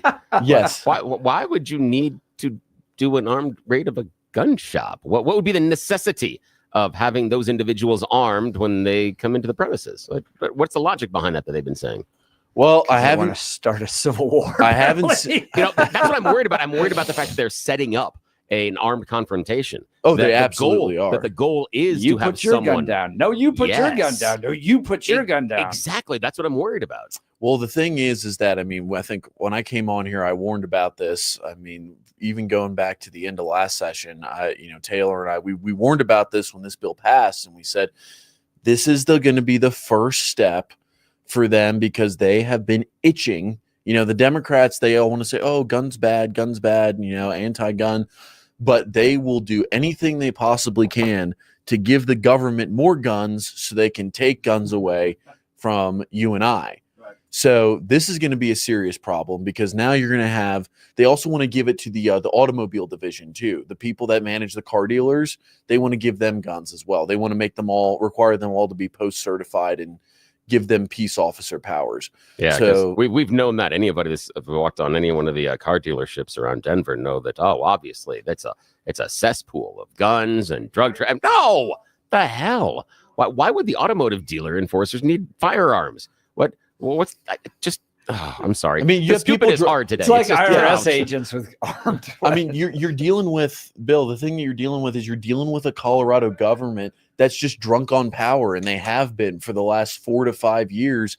And now that they don't really fear the voters anymore, and maybe it's because of the demographic change, or maybe it's because what we talked about people, getting up and leaving Colorado, they don't care anymore. I mean, 5-6 years ago, the speed cameras and the red light cameras, those were illegal. Mm-hmm. And now all of a sudden, I mean, Colorado is just becoming mini New York now.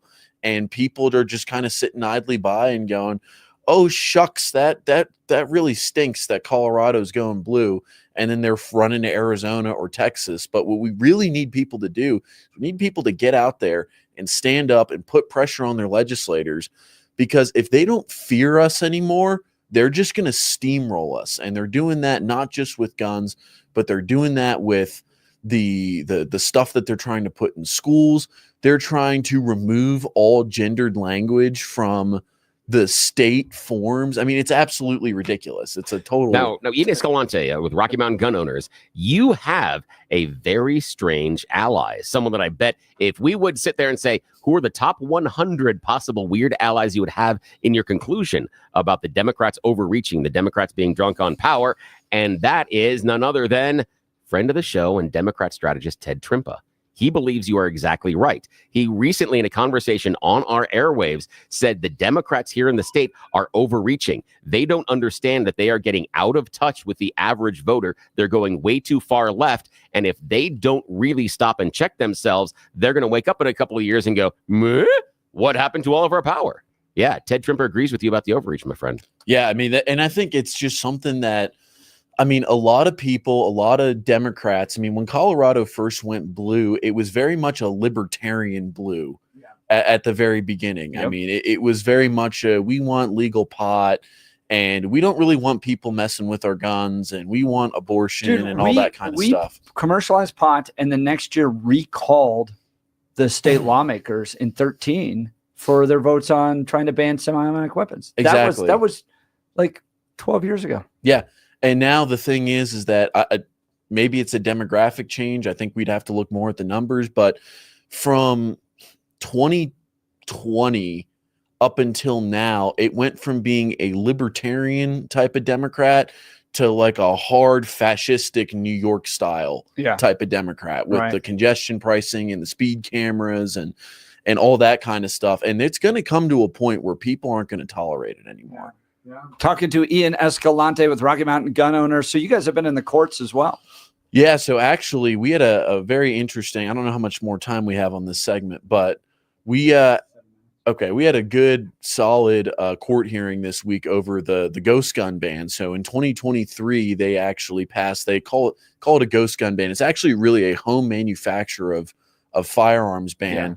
It is a manufacturer ban. So if you or I were to purchase a parts kit off of Gunbroker or Polymer 80 or any one of those sites, and we assembled that gun, that would be illegal under the bill unless we had a manufacturing license. On top of that, if we had a quote unquote ghost gun, so an unserialized framer receiver, we would have to go get that serialized. And if we were to maintain possession of that framer receiver, then that would be a Class 6 felony. So we challenged that on January 1st of 2024. And this is New York law, right? No, this is here in Colorado. Oh, Colorado law. Yes, okay. yes. Yeah, sorry. So this was here in Colorado. We went ahead and we challenged that on January 1st of 2024 when it went into effect. We drew a pretty liberal activist activist judge who was pretty anti-gun, and then he denied our preliminary injunction and tried to dismiss us for lack of standing. So we appealed to the 10th Circuit, and what's really interesting is our 3-judge panel on the 10th Circuit were 3 of the most conservative judges on this circuit. So we had Judge Ide, who was appointed by President Trump. She actually replaced Neil Gorsuch on the 10th Circuit. We had Judge Carson, who was also appointed by President Trump. And then we had Judge Kelly, who was I think he was appointed by George W. Bush Sr. or George H.W. Bush, if I remember right. Long story short, we went in for oral arguments this week, and the state's Solicitor General was arguing on the side of the state. and she tried to argue that the Second Amendment didn't apply to this case. She straight up lied to the court about what the law actually did. And our attorneys absolutely just took her to the woodshed on this. I think I'm feeling really good about this. I think we will get this remanded, and we might even get a preliminary injunction out of it. Talking to Ian Escalante, so of Rocky Mountain gun owners, if this was overturned, people could build ghost guns in Colorado, so-called ghost guns. So it's not just 3D printed firearms. It's not just ghost guns. It's literally just it's just home building firearms. Right. People, that's a tradition that's gone back all the way to literally the beginning of this country, and it's never been regulated. How do you deal with safety concerns like the guy that shot the United Healthcare CEO? Printed his own gun, right? So the issue with that is, you're going to have bad people that are going to do bad things. That's just the fact of the matter. And the thing is that he got caught. They all say, well, he printed his own gun, and if it's an unserialized firearm, then how are people going to be able to track it down? Well, they were able to track this guy down. They were able to arrest him. And unfortunately, just because one person does one bad thing with an unserialized firearm does not give the government the right to squash a tradition that's been ingrained in our country, that's been foundational for our Second Amendment rights since our country was founded. Talking to Ian Escalante of Rocky Mountain Gun Owners. If you want to learn more about RMGO, go to rmgo.org, rmgo.org. Big day Tuesday with this hearing down at the Colorado State Capitol in the Senate. Believe me, it's not as scary as you think. In fact, I'm sure of it, because this is the number one thing that people walk away from testifying at the Capitol, is that our state is led by dopes. Yes. You just sit there and you're like, really? This guy? This is the person that is leading our state? You could have picked somebody off the street and they would have made better decisions than the folks down there. So you will be disappointed going down to testify. Enraged. Right? In a rage, because you're like, oh my gosh, I can't believe that this. But it is a good civic experience. Take your kids. Teach them what civic engagement is like, to be present down there, to watch our family members, especially around the pro-life stuff, testify. We stayed till all night, and you build friendships too. You get to connect with other people that are like-minded, and they got snacks. You have to go down to the kitchen and buy them, but they got snacks down there. So it's worth doing. rmgo.org. Sign up to become a member there. How much is it to become a member of RMGO? $35 a year. And if you're feeling very generous, because realistically, like you were saying earlier, if they ram this through, we're going to have to file a lawsuit.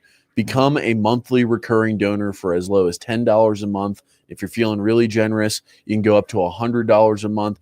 Every single cent of that fight's going to be going to either beating this monstrosity of a law in the legislature or making sure it gets struck down in the courts. Doing great work here in Colorado. I don't know many other gun organizations that are fighting as hard down at the Colorado State Capitol as Rocky Mountain Gun Owners. You guys are the tip of the spear.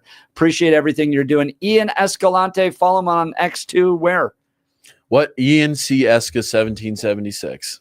Ian C. ESCA 1776. Follow him on X. He'll give you all the updates there as well. Ian Escalante, thanks for being on the program today. Thanks for the time. Thanks for having me. So coming up next, we're going to saunter into our weekend with a little cowboy poetry and Jeff Hildebrandt, our 710 KNUS resident poet laureate. We'll be right back. You're listening to The Jeff and Bill Show. This is Denver's Talk Leader News Talk 710 KNUS.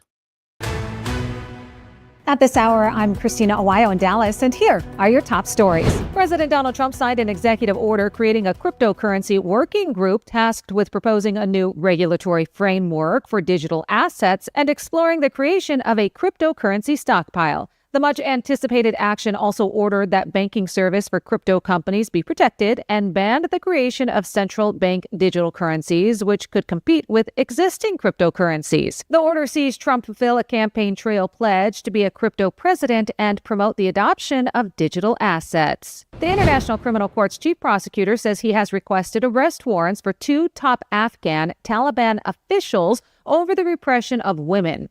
Karim Khan said he asked judges to approve warrants for the group's supreme leader and the head of Afghanistan's Supreme Court. Khan accused the men of crimes against humanity for gender-based persecution.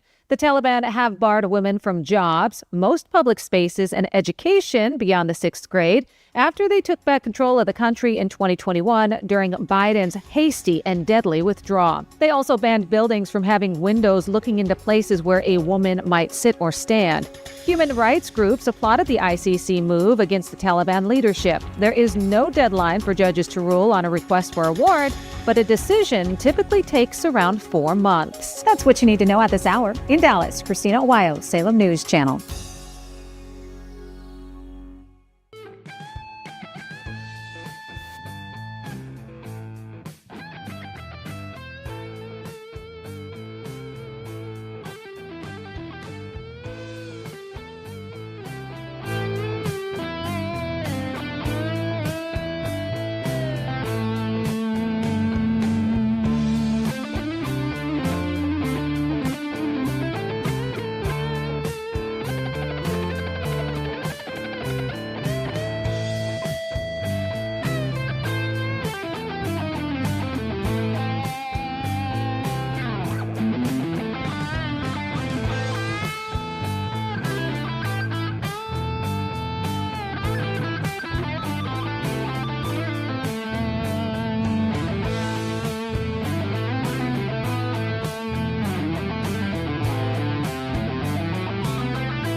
Welcome back to the Jeff and Bill Show. Great conversation with Ian Escalante as it heats up down at the Colorado State Capitol to defend your Second Amendment rights. Now, remember, if you want to go down there and help him out, I think Tuesday, he said it's coming up, and so they got an event come. So we're going to check in with Ian on Tuesday to remind you. But if you have a little bit of extra PT time, if you maybe have part of the day off, he could really use your assistance. So circle that down in your calendar if you can. Leave the pew-pews at home.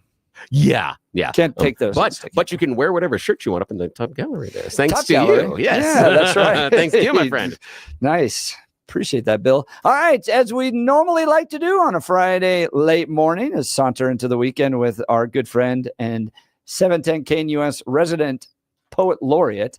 Resident means he lives in a broom closet down around the corner. Yeah. I had to go wake him up a minute ago just to make sure. Yes. Could you imagine being a resident poet laureate? I really appreciate you leaving that food in the refrigerator. Oh, you're welcome. It only was a little furry, too. Oh, so yeah, he likes to give us some cowboy poetry. The audience loves it. So let's, you got one on Trump's inauguration. I do. I was watching the inauguration on Monday, and this came to me. I mean, it just came to me. We have a new foreman at the ranch, and I don't think he's here by chance. The owner said it's time to change the downhill slide out on the range. The foreman had a few suggestions the boss says fit with his direction. Of course, some ranch hands are dejected because this feller was selected, and while they greet him with a smile, we know they're plotting all the while on how to keep him from achieving all the greatness he's conceiving. But we know something they don't know. The owner warned us long ago. We need to look beyond today where self-concerns get in the way and cloud our view of what's ahead, so we don't know we've been misled. We know that he will face attack, and the boss wants us to have his back. And in the end, we know we'll find the peace the boss of all designed. Inspired by the Holy Spirit. That is There really it cool, is, Jeff. And I love the fact that it came to you while watching the inauguration. Something that, What'd you think of that? You've probably seen a few of these in your time. Oh, yes. Yes, I have. Yeah. Compared to others. I remember Ike. My grandfather once told me, Jeff, I've been alive since Calvin Coolidge was president. And I'll tell you one thing, the government just keeps getting bigger. Yeah. Well, I thought it was okay. It's typical. It's what you expect to see. But no poetry. I remember one of my earliest memories was Bill Clinton and Maya Angelou. Oh, yeah. Had that one. Yeah. But no cowboy poetry. If I'm elected president, cowboy poetry will be on. Well, I thought you had more influence than you do, apparently. I sure thought Kelly would have approved me going out there to Washington with you. Yeah. You know, what the heck?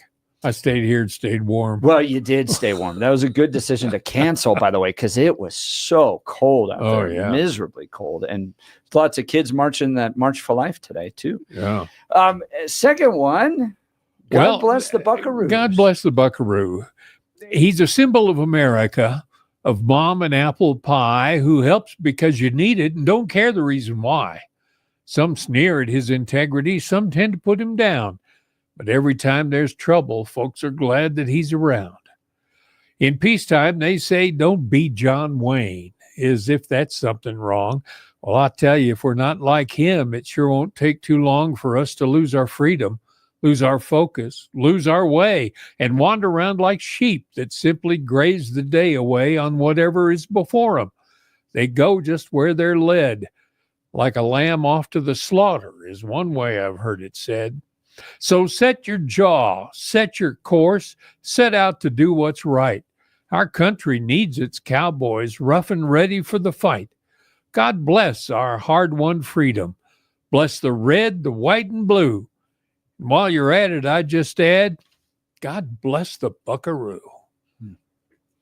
That's great. Oh, that is so nice. That's amazing. And it's nice to end the week on these notes from Jeff Hildebrandt, the 710 KNUS Poet Laureate. Just kind of some ideas, some feelings walking into the weekend from his unique perspective. And again, he has a gift that I can't even fathom. I know that a lot of stupid things spill out of my face. I can't believe that his creativity just comes this way to him, that he's able to do it. I have more than a huge amount of respect for what he's doing. But I want to take a moment here to talk to you about a brand new advertiser that we have here on the Jeff and Bill Show. It's the Wound Care Associates of Colorado. Here's the thing. Think about a problem. You don't fix the problem by ignoring the problem, whatever that problem may be in your life. Now let's talk about a cut, a wound, something that's been kind of there for a while but isn't healing. Now, it doesn't seem like a big deal, but that can turn into a very big deal. That open tissue, that open skin is the perfect place for dirt, germs, and bacteria to have access to the rest of your body. It wants to get into the blood flow, and then things can go absolutely chaotic. Things like slow healing cuts, diabetic ulcers, even pressure sores can be incredibly challenging to manage, and it can severely impact your quality of life. Jennifer, who started the Wound Care Associates of Colorado here recently, said it was all predicated on the journey of her uncle. Her uncle had diabetes, had neuropathy, some other comorbidities, and developed a small cut between the toes on one of his feet. It became infected. He ignored it for a while, didn't think it was a big deal. It's a tiny little cut.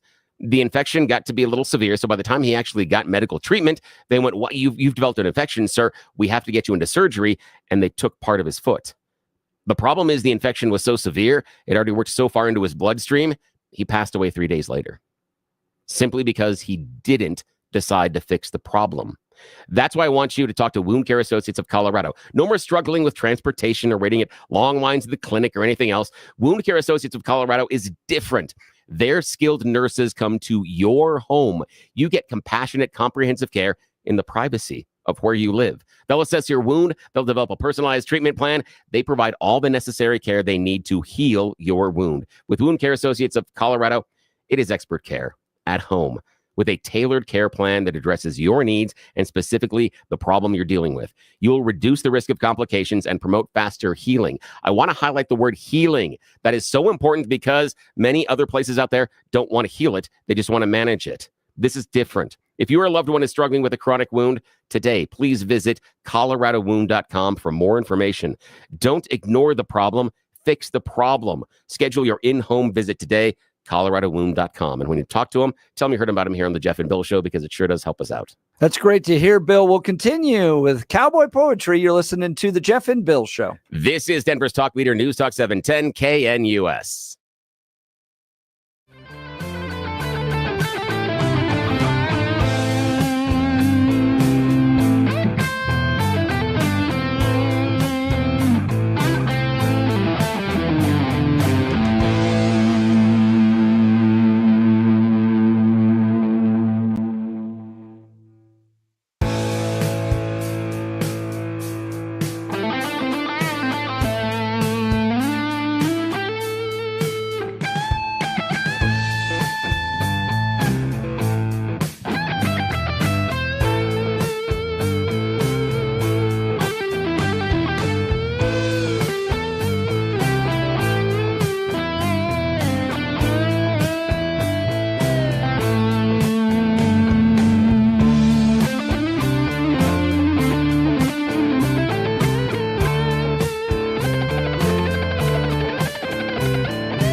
Welcome back to the Jeff and Bill Show. Gabe wishing us a happy, fruitful weekend. Hope Josh Allen and the Wyoming Cowboys beat KC. Yes, go Bills. Josh Allen all this weekend. Let's do this. So there should be no Coloradans supporting the Chiefs. Yeah, no, not at all.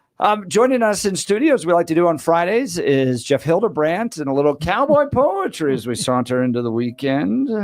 I'm sorry. I just thought I have a poem called "The Buffalo Bill," but when they win, let's have that for next week. Well, maybe. Anyway, okay. The fires continue out in California. And it brings me to this. A cowboy is never taller than when he's on his knees. Cowboy's never stronger than when he asks God, please.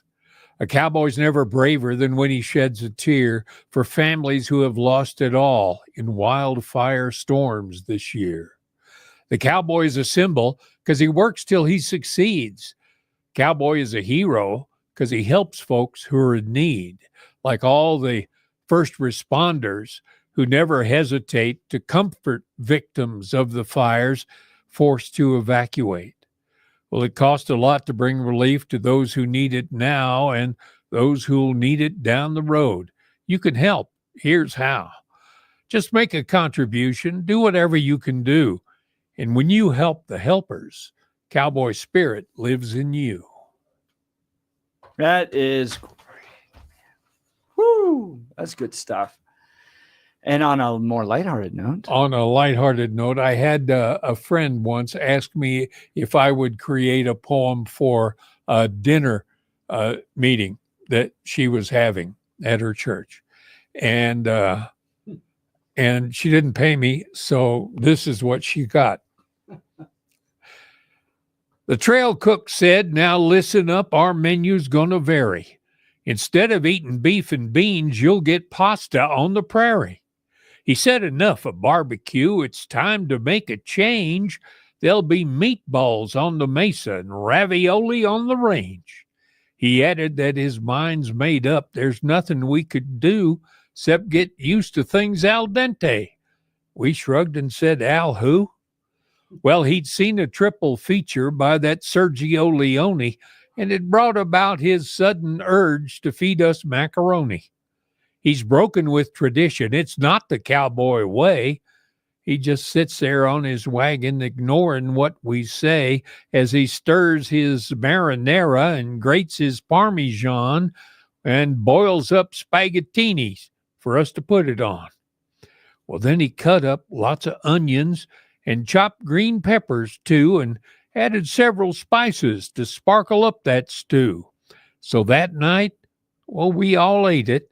And you know, I'm really glad I changed my mind and come to find spaghetti westerns not that bad. That is a wonderful reference. Oh my gosh. That's next level. That is fantastic. That is absolutely next level. That is fantastic. Oh, there's so many layers inside of that one. That is wonderful. Okay, so gentlemen, just as we're doing there, I'm going to jump off the spaghetti thing just for a second. When we're doing spaghetti inside of the household, do you all go and use the frozen meatballs? Do you buy the preformed Italian meatballs, or do you make your own at home? Jeff Hunt, what do you guys do in the Hunt household and why? Well, making meatballs is off the table. I've never. Yeah. We I don't think we've ever done that. So the fresh ones are good. Yeah. But yeah, most of the time it's frozen. Yeah. Okay. Poet laureate Jeff Hildebrandt, what do you guys do in your household? Sausage. Sausage? Yeah. Okay, so take the Italian sausage and cut it into pieces, or make it your own? Breakfast sausage. Oh, really? You fry up the spaghetti. Tell me about that. And you heat it up a little bit. You don't put it in water till it's moist and wormish, and then you put it in the pan. Or warmish? Wormish. You know, it's like a worm. Yeah, so it starts to like bend a little bit. Oh, okay. Yeah.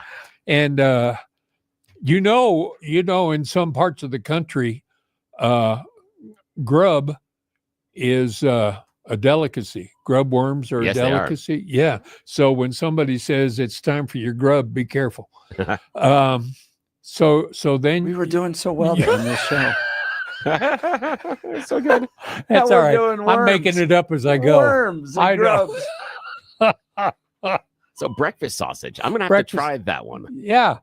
Well, when you fry the macaroni and then you do a little scrambled egg stuff and put that in with the macaroni and the sausage, and then you put it in a pan and cook it in the oven for a little bit with some grated cheese on the top.